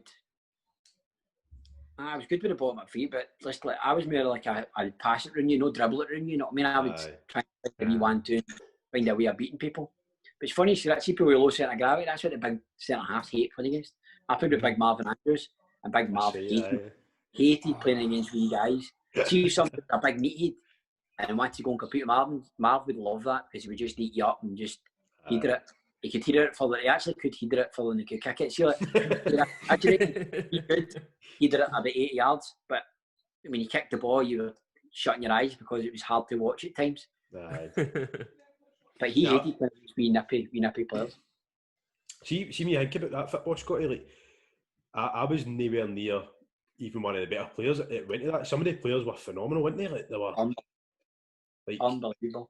Just ruined by drink or didn't really care. Do you know what I mean? The environment, innit, Gav? That's just the environment these people are in. Some of these boys, I watch them and you're like you can't get near them. They're phenomenal. See Dylan Connor. Aye. Dylan was unbelievable talent, man. Just so strong, wasn't he? But he was a man. He was a man. He was a man when we were in secondary school, like first year. Do you know what I mean? He could just flick people about and like even when he was playing with all yous, he believed in himself. But I just think I don't know if he proper believed in himself to go into a football environment. Aye. But I mean, a football environment. A football environment isn't much different for what you were probably doing, like you're saying, Scotty was looking for that environment. So it isn't, but see if you've not been in it, Kenny, people think it is totally different. It's no. It's no. Like everybody kind of, most people want to help you, but you see dicks who are football players who are arseholes and big time up the town cutting about like they own the place. That's a very small percentage of people that are like that in football. You do get your arsehole beat. Your arsehole's in every walk of life. You do get everyone there's going to be an arsehole. Aye, 100%, man. There's always two players. You've got to meet. I played with Dylan like all through growing up. We used to play with Arsenal Boys Club, and it was always Dylan and remember Paul McCarmley? Aye. Paul was unbelievable. Two of them centre mid, they were phenomenal, man. Like at that age as well, like nobody could get near them. They were definitely the best two centre midfielders in the league by a mile. Paul used to get the ball and you could dribble by everybody. It was the worst finisher I've ever seen. Oh, I didn't see that coming there. He could beat the whole team, right? He could pick a pass through an eye and needle. It seemed it came to like finishing it. I think we'd much rather just roll it to Dylan so Dylan could score. Dylan had a phenomenal shot and all, but I played against Paul it was last season. Yeah, he was playing with Ashfield, the amateur team, and I'm playing with Springburn. So we were Scott. Paul hadn't played a game in about 4 or 5 years. He hadn't kicked the ball, and this was his first season. And I played centre mid that game against Paul, man, and like it was as if he'd never stopped playing. Like, I remember there was a throw in, the ball came in, and he just like as if he was going forward, just turned his body and just took me right out of the game. And I was like, fucking bastard, I've been playing such a nice boy as well, Gav, isn't he, man? Aye, they're all like that. They're all brand new. I loved to see all the Milton boys. I loved them all. Like everybody used to go like that. Oh, I'm not going up the Milton. I was like, no, I love that. It's fucking brilliant. Aye. Do you think that's sort of like, see when players eventually have to retire or they're forced to retire through injury or whatever? How difficult do you think it is a transition by being a pro footballer and try to find other employment? Because you hear quite a lot of stuff coming out now about mental health and stuff like that with football players, and it's just growing. Well, see, the thing is, right? See your lockdown, right? I've obviously not been playing football, and I know I'm 36 years old. I'm not got too long left in me, but see, lockdown, that's taught me that, Scotty, you can live without football. Right. Whereas I think I would have struggled, right, if I never had this, and I just went, right, that's you're chucking it. And I've never experienced anything other than playing football. I don't know how it would have been, but I've used this time to go, what else can you do? What else can you put your mind to? I've obviously done all the running and things like that. So I found something else that I can get that wee buzz off of, and I don't need football. Whereas I think that's where some people struggle. They just can't survive without it. So I've got a wee taste of what it's like. I know this is a mad pandemic, but I feel lucky that I've actually had this. It takes experience, life without football, and think you can do it. It's something you've always done. I will always be involved in football, no matter what. I was going to say, like, are you going to? Would you still be playing as well? Do you think you've dropped down to like junior level, or? I don't know. I've had a few offers already for senior. Like Stenhousemuir wanted to keep me, but I didn't want to stay there. I want to go and enjoy my football, but see, because there's no start date, there's nobody knows what's the point of me going, I'll sign you. Aye. I don't even know when we're going to start. I need to have something to go, right, that's when you start and that's when I'm back in. Aye. Me signing for somebody just for the sake of it, maybe get an extra few quid. What's the point of that? And then I get near the time and I need to follow up and say, by the way, I've changed my mind, I don't really want to do it, can you rip my contract up? I think I'm being honest to myself, but I'm being fair to the club as well. Aye, definitely. Aye. But also, I feel that even the new, like, what other games are going on now in the Premiership, they're playing without fans. I don't know how, as a player, it's going to feel. Like, it must be a bit... I don't see the sense in it, right? Particularly in the, even to some extent, the Premier League up here. But I don't see the point in starting back without fans outside the Premier League up here, because that's what teams rely on. They rely on all the money coming in for getting their hospitality, their punters, the guys buying their pies, the programmes, things like that. Maybe get a wee bar at the end of the game. You open that up, so it's going to be hard if they start back without punters for teams to survive. So it might actually make the teams worse off, pretty much. Oh, 100%. I mean, on a match day, aye, they're not making any money. They're having to pay players without any revenue for lower leagues and. Exactly. I know. And as you said, you'll still have staff at the stadium who will need to work, so they'll need to pay them and all. So it just doesn't make any sense from a financial point of view to start. Well, hopefully I'm saying hopefully, but I'm looking forward to it. I think they've kind of preliminarily said it'll be for August time. Is what they're looking for, eh? I've heard October. Heard that the lower leagues are going back for pre-season in September, and we have view to starting back in October. Whether that's the case, don't know. I'm looking forward to it. Anyway. See like a pre-season, like especially in this day and age, all the players like yourself, like you've been to lockdown, you're just running 5Ks in 5 minutes, and like most people should be. There's pre-seasons to get the football, get your ball, like talking about that sharpness, but like 6 weeks. Don't need 6 weeks. No chance. Just sharpness in it. You just need sharpness. You just need the different training with the ball, and as you said, sharpness. Sharp turning things, and just something different to what you've been doing. You always liked running then? Sorry, Gav. Sorry. I'm just going to say, moving on to your running, so that's a good link in, mate. There you go. I meant it. No, to be honest, I was always quite a good runner, right? But I wouldn't say I liked it because I was fit and I did it. I ran because I knew I had to keep fit. Mm-hmm. Things like that I liked. I did a few 10Ks. I never like the Glasgow 10K and things like that. I done that, but this was going back years and years. And then in lockdown, I just went, right, I'm going to do a 5K. I always done a 10K, but I went, I'll do a 5K and see how I got on. And I've got my Apple Watch. It tells you, I'll put that on and see how I got on. I think I got like 1932 for my 5K. That's fucking disgusting, isn't it, man? It gets worse. It gets better. No, I've seen the times. It's pure. This is you didn't know 17 something.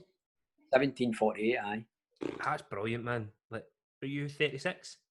Aye. Unreal, mate. That's class. That's pure brilliant, isn't it? See my attitude towards things as well. Like, I did a video today on Instagram with just a bit positive thinking, right? And see what I used to do. And I was talking about last year I was running with Smalling. Like I would run a 5K, right? And see, I'd maybe run one good K.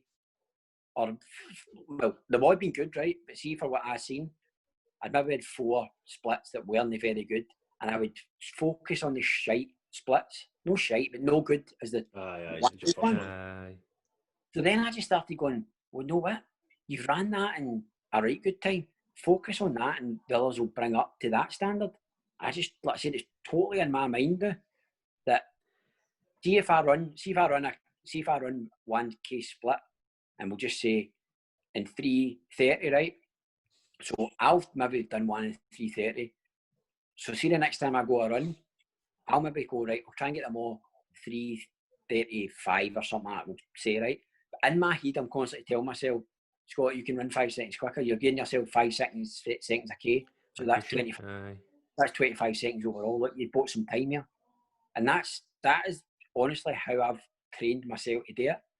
You get used to running a lot faster. My father-in-law is the Bellison Harriers coach. He was a really, really good runner. He was a marathon runner. That used to be like that. Well, I don't know if it still is, one of the biggest and best running clubs in Glasgow. Like, you actually can't run in it unless you can run a certain time. Like, you have to be running certain times. It's a wee bit looser now. They've encouraging more people to come, but they've got different levels. So you've got elite runners and things like that. Mm-hmm.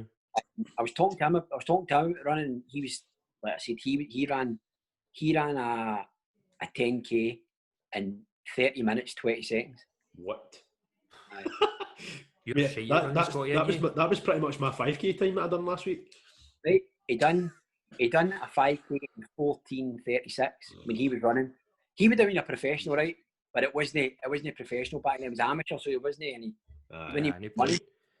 And I was talking to him about, and he was like, he can totally understand when I'm quick, because he says, like, you get used to running fast, and people can't really get that in their head that you're used to running quick.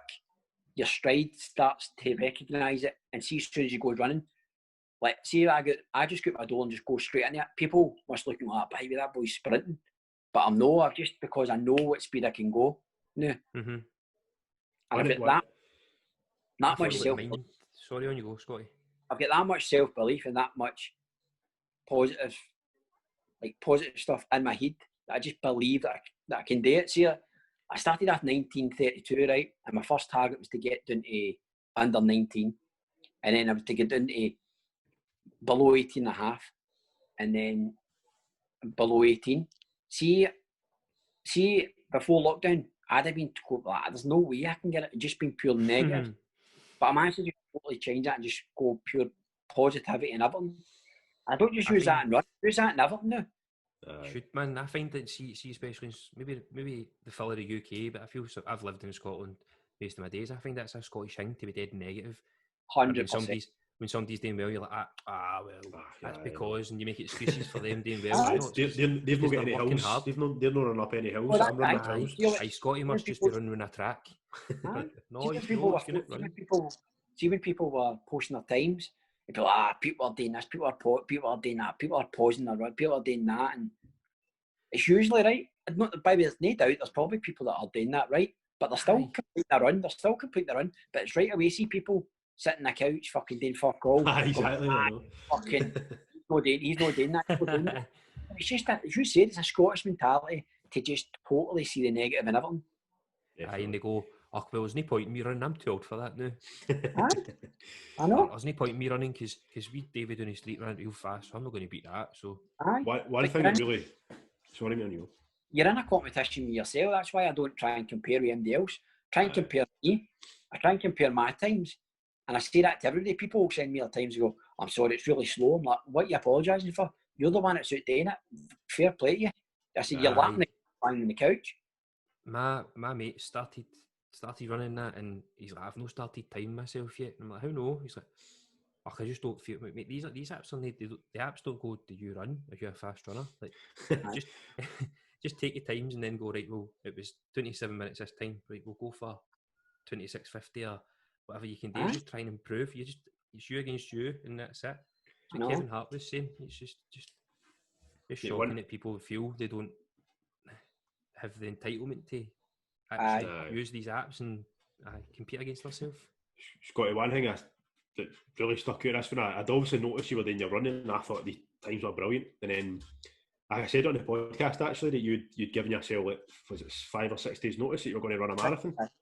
6 days. And I remember thinking, hell man, that's like, and then see looking at the split, so could you still maintained a fairly good, like a really good pace throughout the whole thing? I think my average splits, my average K was 4:43 a kilometre for a marathon. That was 42K.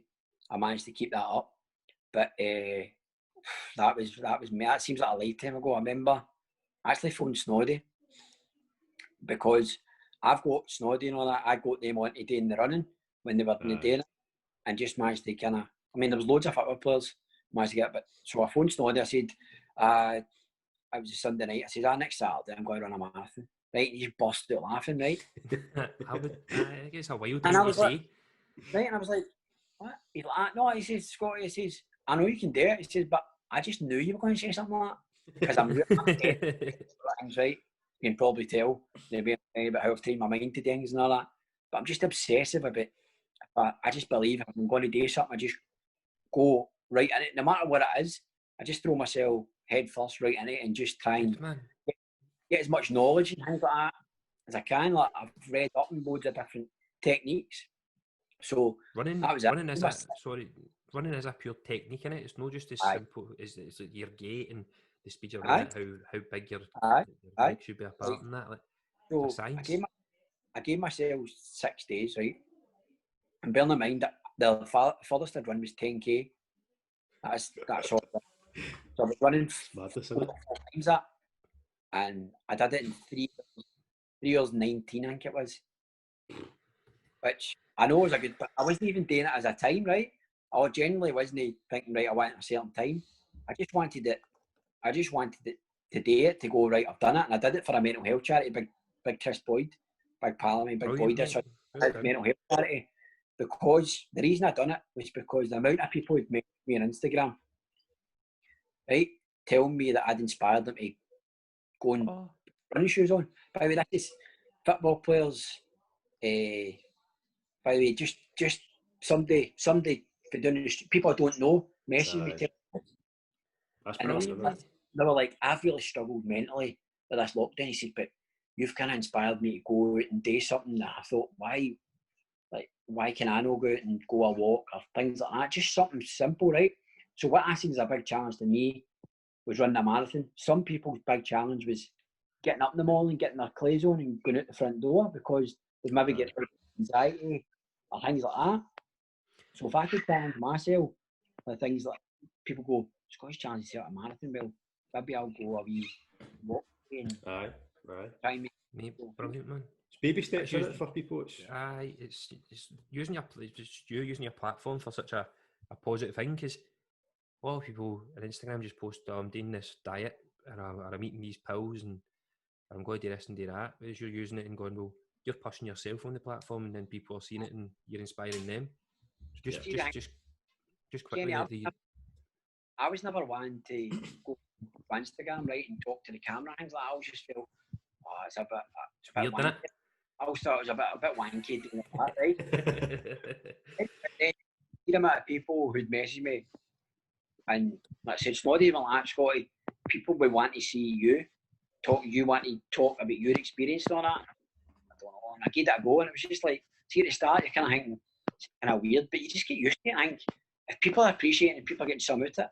I don't give a fuck when somebody says, "Oh, look at you, Scott." Get to your stages going, what? Fuck that. They can say what they want. If I think I'm helping somebody to go out and do a wee jog or go out and go to the gym or whatever it was, then I just feel if I could help one person, I'm helping. Correct, mate. Aye.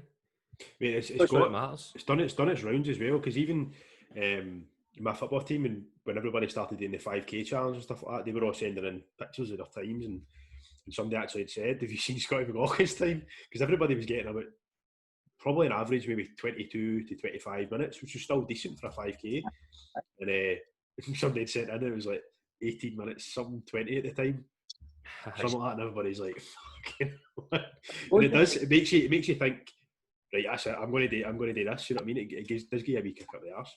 Loads of people message me, by your numbers, your times in my group chat.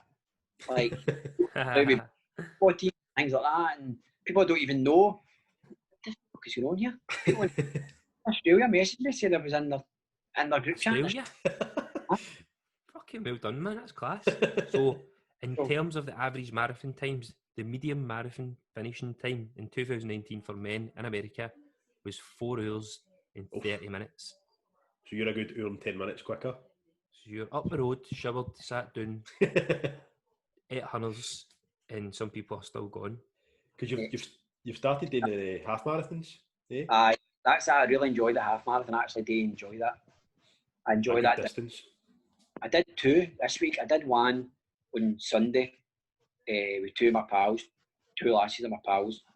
Did it with them, just at their pace, and then did it 2 days later, deliberately myself. I still enjoyed both, right? But see, just running with other people and trying to pull them out, I enjoyed that so much more. Just kind of like one of my pals, she was wanting to slow down a wee bit, and it was like, come on. And I was like a mile out, right? And she was like, oh, we're a mile away, right? And I was like, well, we've been doing like track running with her. And I said, well, you did this a mile in 6 minutes, 50 seconds. I was like, give yourself another minute. Says that's 7 minutes 50. Said, we'll go to 8 minutes. 8 minutes of running, you saying you can't do it? And she was like, you can see her just picking up instantly because she just went, fucking hell, he's right. You can get this done with in 8 minutes. Actually, she just came back to your marathon, Scotty. One thing that you'd said was you done it with no music, no podcasts, no earphones, didn't you? No. Oh, you went full Goggins? Aye. I don't full Goggins. I don't like running with like music or that. I just like to just get my head right in it. And weird, because I was going to say, like, all the apps and that, and the phones when you're running, it will tell you that that's 1 mile, 2 miles. So did you just run and just check your watch every now and then? Just every now and then I'll check my watch and see how I'm doing. But that's brilliant, going back to like mental health stuff, right? I did a video of it after a marathon, right? And see the last 7k, I'd say of a marathon was fucking torture. Like, talk about hitting the wall. I'd kind of hit this wall, but you're still going at a decent pace. I looked around, I was still at 4:48 or something like that for a kilometre, but you get that used to in a stride. It's like, see whatever brain cell tells you to move your legs, to slow, speed up, whatever, that's gone. They're just like, you're just moving like a robot. So I seen a bus stop, and I was like, I'm just going in the bus stop, fuck it, I'm just going to lie down this bus stop. See in my head, see the people who'd been telling me, Scott, you inspired me, that came into my head, that I went like, fuck, I can't, because I've inspired, people tell me that I've inspired them. They then inspired me to go, no, you're no fucking in that bus stop, keep going. Aye, brilliant. Who's messaged me, a stranger's messaged me and said they've gone out a run the day the first time in 5 years. So I felt as if I can't let them down. I need to keep going. So the people who are messaging me saying I've inspired them, they then change that about and they are inspiring me to go on. It's fucking mad. Like, as if you had like a responsibility towards them. Exactly. Brilliant, man. I've only ever done a half marathon, right? And I struggled with it big time. But the only because it's an event, there's loads of people cheering and stuff like that, which keeps you going all the way. But I couldn't even imagine doing a half marathon right now itself. But never mind with no earphones. So that's something. That's. Well, see, like the marathon. I look back at it now, right, and obviously in my head, I knew I was doing a marathon. See people who run maybe the London Marathon. Everybody's there because they know, the marathon's on. There's a runner. He's running the marathon. Whereas I'm running by fucking Parkhead and Ibrox and Hampden. Nobody knows what I'm doing. Everybody just thinks there's a boy in the run. So I mean, feeling somebody pulling you in. I mean, cause when I hit that wall, I was in Renfrew, which is only, let's say, it's close to my house. I was 7k away. The first 30 odd k, I feel fine here, and it was like my legs, like I said, were moving like RoboCop. that close to being home, and your legs are going, you're just praying they'll take you home. How long did you give yourself to recover? Were you a couple of days or something? Seriously, I ran it on the Saturday, and I ran a 5k on the Tuesday, and I was like, I'll just take it easy. But see, when I started running, I felt good, and I managed to get 18:45 for a 5k. 3 days after a marathon. See, after being a marathon there, a 5k, do you feel as if a 5k was just gone? None. It was just gone. And that's again seeing my head. When I was running, I'll just take it easy. And then when I started running, I was like, it's only a 5k. You done 42k the other day. And I was like, just go. But again, I'd never done a half marathon. I'd done the marathon before I'd done a half marathon. So the very first half marathon I'd done, I just kept telling myself, well, it can't be as bad as the full marathon, so you'll be fine. Mm-hmm. Well, I felt as if I could run at a good pace. I think my average pace for the very first half marathon was 3:57. So I managed to keep a good pace up. But again, that was just because I kept telling myself, well, nothing's going to be as bad as that marathon, Scott, so you'll be fine here. It's just finding that wee bit of positivity, hang on to. You're digging for it. Any wee bit of positivity, you hang on to that. And I said, that doesn't even need to be running, that can be anything in your life. That wee bit of positivity, but again, it gets back to mental health. See somebody struggling and thinking, I'm thinking about fucking the worst of the worst. I'm thinking about ending it all. See if you can look for that wee tiny bit of positivity to pull you back to the edge. You've got to just grab onto it, you know what I mean? Definitely. One thing that's what it takes. Sorry, Gavin, you go, mate. No, I was just going to say, like, back for running, like, one thing that I was, because I'm not the best of runners, like, I don't really enjoy it too much. In football, if it's a game, you don't notice you're running as much as you are. But see, every single time I go for a run, I get like a landmark, and I'll say, right, get to that, and then I get a next one, that tree or a lamppost, and right, I run to that, and it's just like try to, do you know what I mean? Constantly keep yourself, like you say, like positive and try. See, like my very first, let's say my first 5k I ran it in 1932. Everybody goes like, fucking hell. But I wasn't steady all the way. Like every split was brilliant. I was like one up, one down, one up, one up, one down. So then the more I read up on it and learned about it, and I was like, right, you need to try and keep your splits. See, if you look at my splits now in a 5k, they're all running about within 5 to 10 seconds each other. So it's very consistent, isn't it? I'm not going away up, I'm not going up. Again, that's just for training right and reading up on things and working hard and try to find the right way to train as a runner, Gav, know what I mean? Definitely. So as you said, see wee landmarks, I'll get to that pole, right? To that pole, for that. Like I said with my pal Jill, who had done that half marathon, she's struggling for mile out, getting that wee bit of positivity to go 8 minutes of running, you're going to run nearly 2 hours here, but you can't do another 8 minutes. And she's like, by the way, she actually went faster the last game, just because she knew. Somebody's putting it in perspective a wee bit. Exactly. It's just trying to change your mindset and things. Well, your running's definitely on point, mate. So. What was your half marathon time, Scotty? 1 hour 23. Glasgow halves, 1 hour and 7. What's that? You can train the Glasgow half marathon. The record for running it's 1 hour and 7 minutes. But the way it's going now, Scott, he'll do it, no bother. My father-in-law, that's his. When he ran, that was his half marathon, 67 minutes. Class, Says the Great Scottish Run. That's the half marathon, isn't it? Aye. No 7 minutes. But I said I enjoy the half marathon, but I think because I did the marathon first. I was also the junior instead a wee bit. So do you think you're fitter than you've ever been? You feel as if you're just as fit as you've ever been now because you'll be doing all the running, or? Aye, I'm definitely I'm fitter now than I've ever been. But that's where everything else, like technology and you can get instant data right up. I look at my watch, it tells me exactly what I've done, how many steps I've taken. Whereas 20 years ago, if I was doing that, what information am I getting? I'm really getting it. You get maybe a stopwatch if you're lucky. But it's the amount of information you get right away. Actually, you don't know how long you're running really either. Do you know what I mean? You can just judge it by time rather than distance. Because you've got a watch to tell you how long you've run. What's the chest straps that they wear that will tell them what their sprint speeds and how much effort they're putting in compared to the GPS stuff. The data you can get for everything now is wild. You're right, man. Right, and I said it's instant as well. Not as if you need to wait and somebody download things or something. I mean, you finish a run, you look at your watch, and you look at it, it'll come right on your phone, you can get it right up, bang. That's why I see a lot of people see, particularly people who never ran before or they were used to working with personal trainers. That's why, I remember, can you remember Laura Woods on TalkSport was slaughtering or the average Joe posting their running times and all that? But that was because they'd need to hold themselves accountable to other than social media. So it was brilliant. So people are posting their times and going, right, that's my time, putting themselves out there. And she was like, oh no, I'm not interested in that, the average Joe. So maybe people would have went, oh no, and went, right, I'm not going to post this, I'm going to chuck it, I'm not going to bother.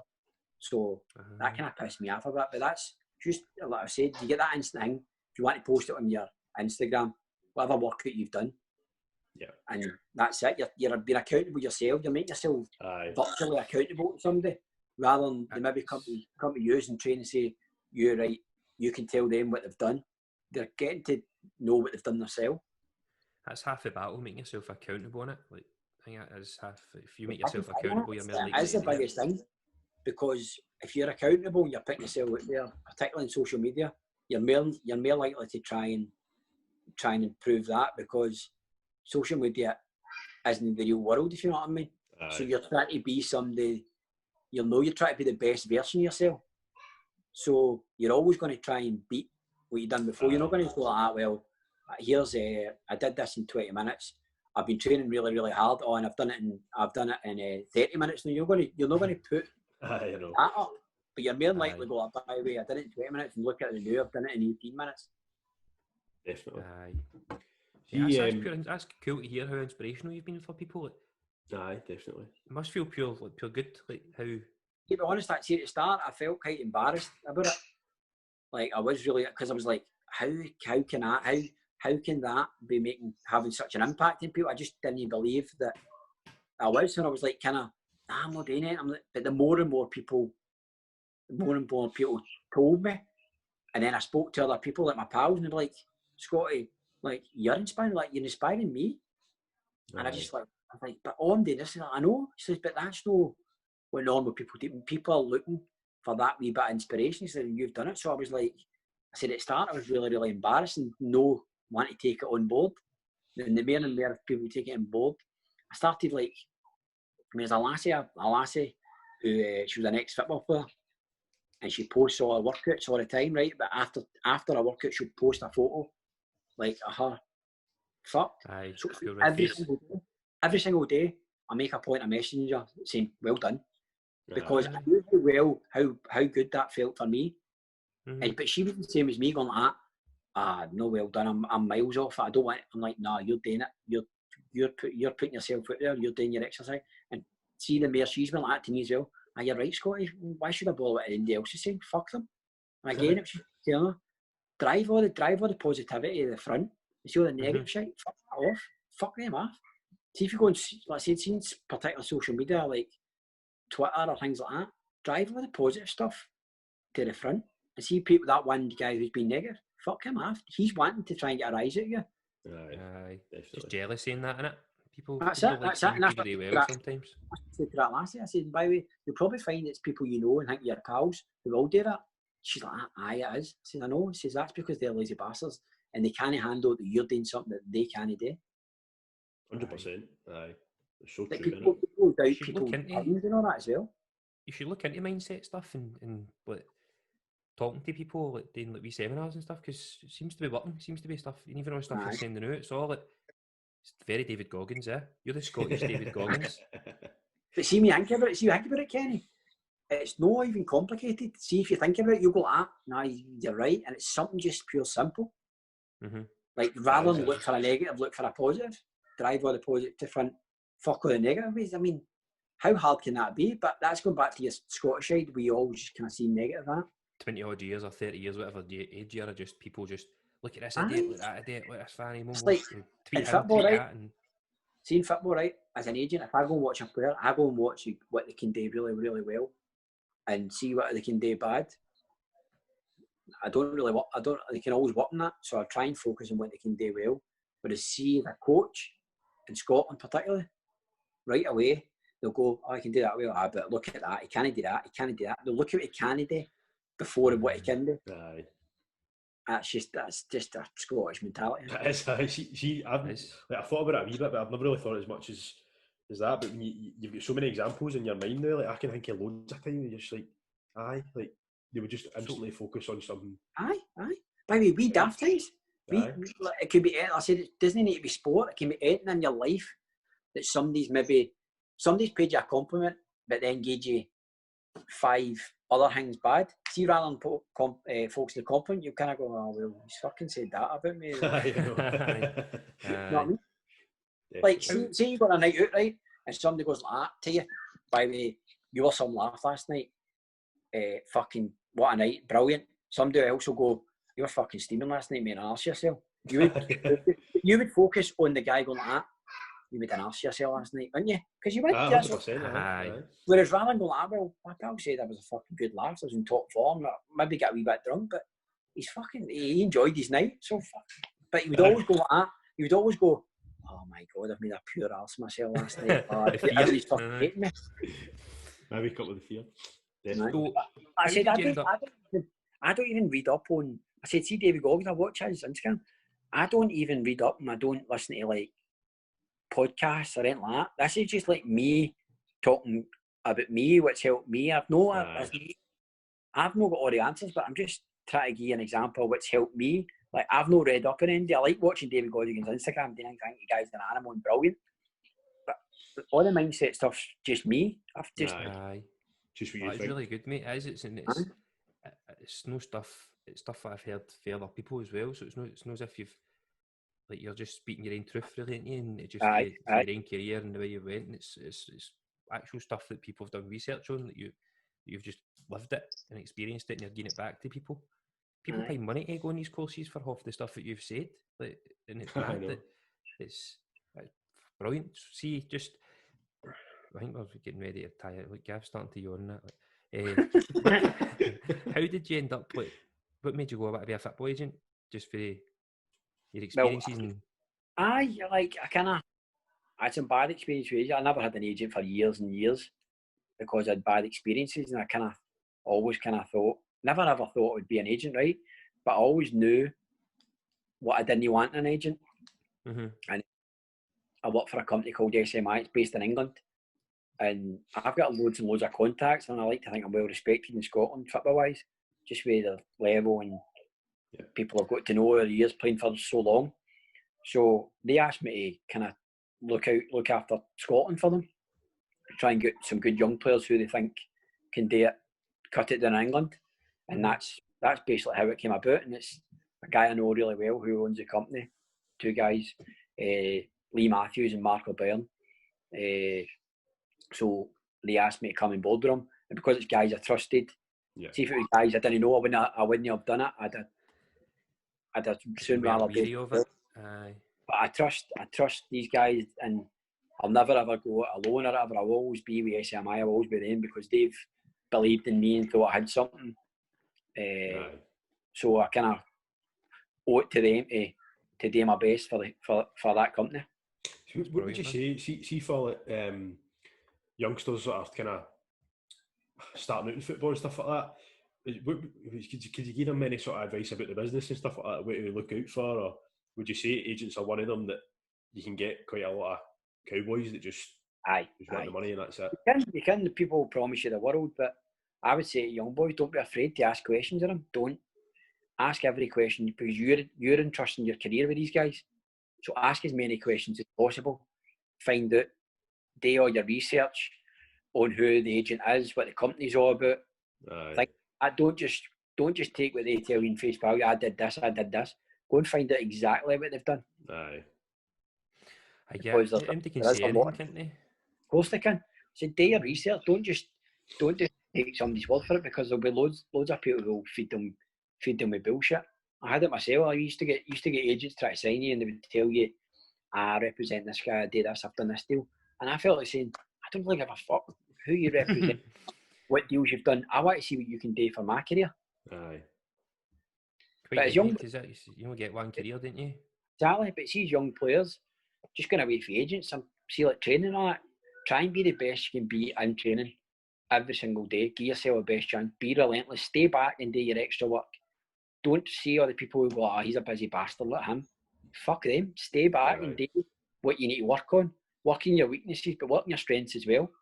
If you're good at shooting, be fucking unbelievable at shooting. If you're good at passing, be unbelievable at passing. If you think you need to work in your stamina, go your long runs, get your shoes on and go longer runs. You want to be sharper, do sharp sprints until you get to a standard where everything becomes second nature. So it's mindset again, isn't it? It's all mindset, having to get the that wee hump. All your pals are leaving now, so it doesn't mean you need to leave. You can stay behind if you want and work. Kenny, we've all been there, mate. We've all been there when you go, he's going to think, if I do that, so I better just fucking go and slag the other guy who is maybe with two. Don't slag him. But see, the one guy they're slagging, he tends to be the guy who fucking makes a career out of it. And then they look back and go, they go, fuck, by the way, he was out every single day, so it doesn't happen by accident. It's an ego thing as well, isn't it? That's it. They want to be cool. They want to be. I call the guys tracksuit football players. They don't actually play for the first games. I don't start. See, we've got some questions obviously just to ask you. We've got a question on Instagram and stuff like that as well. But see, before we go into that, was there anything you would go back and change about your career? I know obviously you mentioned about leaving Livingston and stuff like that, but is there anything that you kind of look back and think, wish I'd never done that? Or I had a few opportunities to go to England when I was 20, 21 or something like that. I never took it, but again, I had a good contract. I got offered a new contract at Livingston. I signed a 3-year deal at Livingston. It was either that or go to Burnley, but it wasn't Burnley in the Premier League. It was before the Premier League. I was going to say that the Premier League didn't really kick off. That was when you were playing in Scotland. It was it was at its peak. But see, like, it wasn't as if it was life-changing money. But what I know now is you go down there, you do well, and then see your next contract's the big money. And you kind of move about. So there maybe took a chance down England, but see, apart from that, I enjoyed my career. I'd probably see for the player I was, I'd probably say I underachieved. Like, I played loads of games and that, but people go like that to me and go, Scotty, you should have played higher. for longer. I hear that a lot as well when people talk about even like on open goal and stuff, and they talk about like the player you are and. So, but I said I was happy. I've met so many good people in football. I've enjoyed it. I've always been quite a good. I think I've been a good character about changing rooms and that, and always up for a laugh. But I think going back to, I think that's probably the way people thought of me. Maybe thought he was a bit mad and outspoken and things like that. Like really spoke my mind. Particularly when I was younger, I fucking far too much to say for myself. Sometimes, I mean, as soon as I thought it, I would say it. And it was what I believed in. That was it. No filter talking. I had no filter, and I just said what I thought. It's not until later on you go, fucking hell, he probably badmouthed me to other people, and I probably would have played higher for longer. But they played nearly 700 games. You get punters who maybe don't like you, but I knew all the players that I played with liked me as a player. I was done something right because coaches kept picking me and managers kept signing me. So, like you say, you'd captained quite a lot of your teams as well. Do you know what I mean? So, that was a bonus captain in teams. I captained nearly. I mean, particularly later on in my career, I think the last 6 years, I think I captained every team I was playing at. So, I said that's managers trusting you as well, and players respecting you, because a lot of players now kind of play up to punters, whereas I've never been one to like that. See if punters want to pay you compliments, brilliant. I appreciate them. The biggest compliment you can get, I think, is for your own teammates and them enjoying playing me and respecting me. Definitely. Well, Kenny, you want to add it? Because we've got some questions, as I said, just like we kind of quick fire ones. If I gave you all the questions, then I gave you all the quick fire questions. I feel like I don't look as handsome without the light on me, Gavin. I feel like I look. Do you have seen so you've played for a hell of a lot of years, man? Like you've done everything right. Like, so you're like 36 and still able to play at this level. That's no many Scottish people. I played 20 years. I'm not saying I'm going to chuck it, but I said if it was the end of now, I've had 20 good years in football. You know what I mean? It's just. I don't think it's done the new anyway, man. No, definitely not. By the way, I bet you didn't. When I was telling you the story about the boy Dino pissing his pants in campus to then go on top of mindset, I bet you didn't see that coming. I did. I did see that. Don't let anybody tell you any different. I expected enough cut of stories about people being a bit worse for wear and a bit, but that can't get any worse. It can't get any worse than that. If you want me to come on and we'll just dedicate it all to that, I'm happy to come on again. Oh, brilliant, mate. That's looking forward to that. You free tomorrow? Aye. Right, so Scotty, we've got a question on Instagram for you. Best player that you've played with and played against? That was for Craig Maxwell, wasn't it? Craig Maxwell, was it? The best player I played. Who was the best player I played with? Quite a lot of good players. I played with David Fernandez. I don't know if you remember him. He was Spanish boy, aye. Aye. He was at Celtic. He came on loan. He was at Livingston and he went loan. He was top player. Lee Mako as well. If I was to pick one who I played with, who's probably had the best career, I would probably say it would be Snoddy. Aye. I suppose. When I actually played with him, I don't think he was the best player that I played with at that time. But I'm talking about career-wise, I'd probably say Snoddy's the best career. But I've been lucky enough to play with really good top players. Aye. What about played against then? He's Larson in it. Henry Larson. That is the king. So, are you a Celtic or Rangers fan, or do you Celtic fan? Celtic fan. Aye. Right. Next one. The best goal that you've ever scored. Best goal. Would it be against Rangers then when you played for Peter Heath? So that was a decent goal as well, but I don't think that's my best. It's alright, aye. My best goal was probably. I see the goal I scored for Airdrie against Livingston. Right. I ran for the halfway line, cut in, and I hit it in the top corner for about 25 yards. So that's probably up there. Aye. That was a decent goal. But to be fair, I've been lucky to score some pretty good goals. Aye, so for the one Livingston fan that might hear this, it's a shame, isn't it? Because he used to play for them. This one, you might need to have a bit of a think about it, but who's the shitest player you've ever played with? Is there one player you thought, why are you on a football pitch here? Played with? Aye. By the way, this is mad. Like, we had a few that came to Livingston. A few that came to Livingston, right? And I swear to God, you see, they were in for like 2 days and then just disappeared.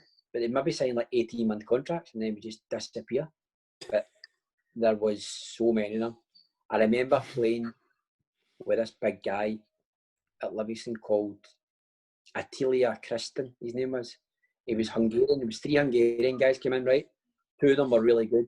And it was like they brought their Dan. He was honestly, fucking hopeless. I think they must have just signed the 3 and think, right, these 2 are good. Probably, and the guys probably say, listen, if you sign me, I'll get these 2 in. So they went, come on, big man. That's brilliant, isn't it? Right. Yeah, this is kind of off topic of football now, but beer or spirit? What's your drink? What's your poison? Beer. I like a wee bottle of lager, aye. What's this one that you said? Oh, this is Kenny's belter. Keep it as Scottish tradition. So, Buckfast or Mad Dog? Name? No. I've just started drinking. I'm not a big Bucky fan, but I just started trying Mad Dog in lockdown. Like, you've been out running loads, and I've been sampling on the bottles of Mad Dog. Aye, Mad Dog's alright. If you've ever have an off day and you feel like trying it, it's not too bad. Nah, neither for me. Bye. So we just a wee couple of questions then at the end, but it's been a pleasure, man. Thanks very much for coming on. Mate, aye. As I say, I'm looking forward to episode 2. You got all these mental stories. Honestly, anytime, boys, I've enjoyed it. Good. Like I said, I like this. That's good to hear, mate. You probably see I like talking shite. Anyway, so that's a good couple of hours of talking shite. Maybe this is our 10th episode of talking shite, so it is. We're in the double Ds. But aye, so Kenny, mate, anything else you got to add? Or? Just thanks, mate. That's brilliant. That's pure class.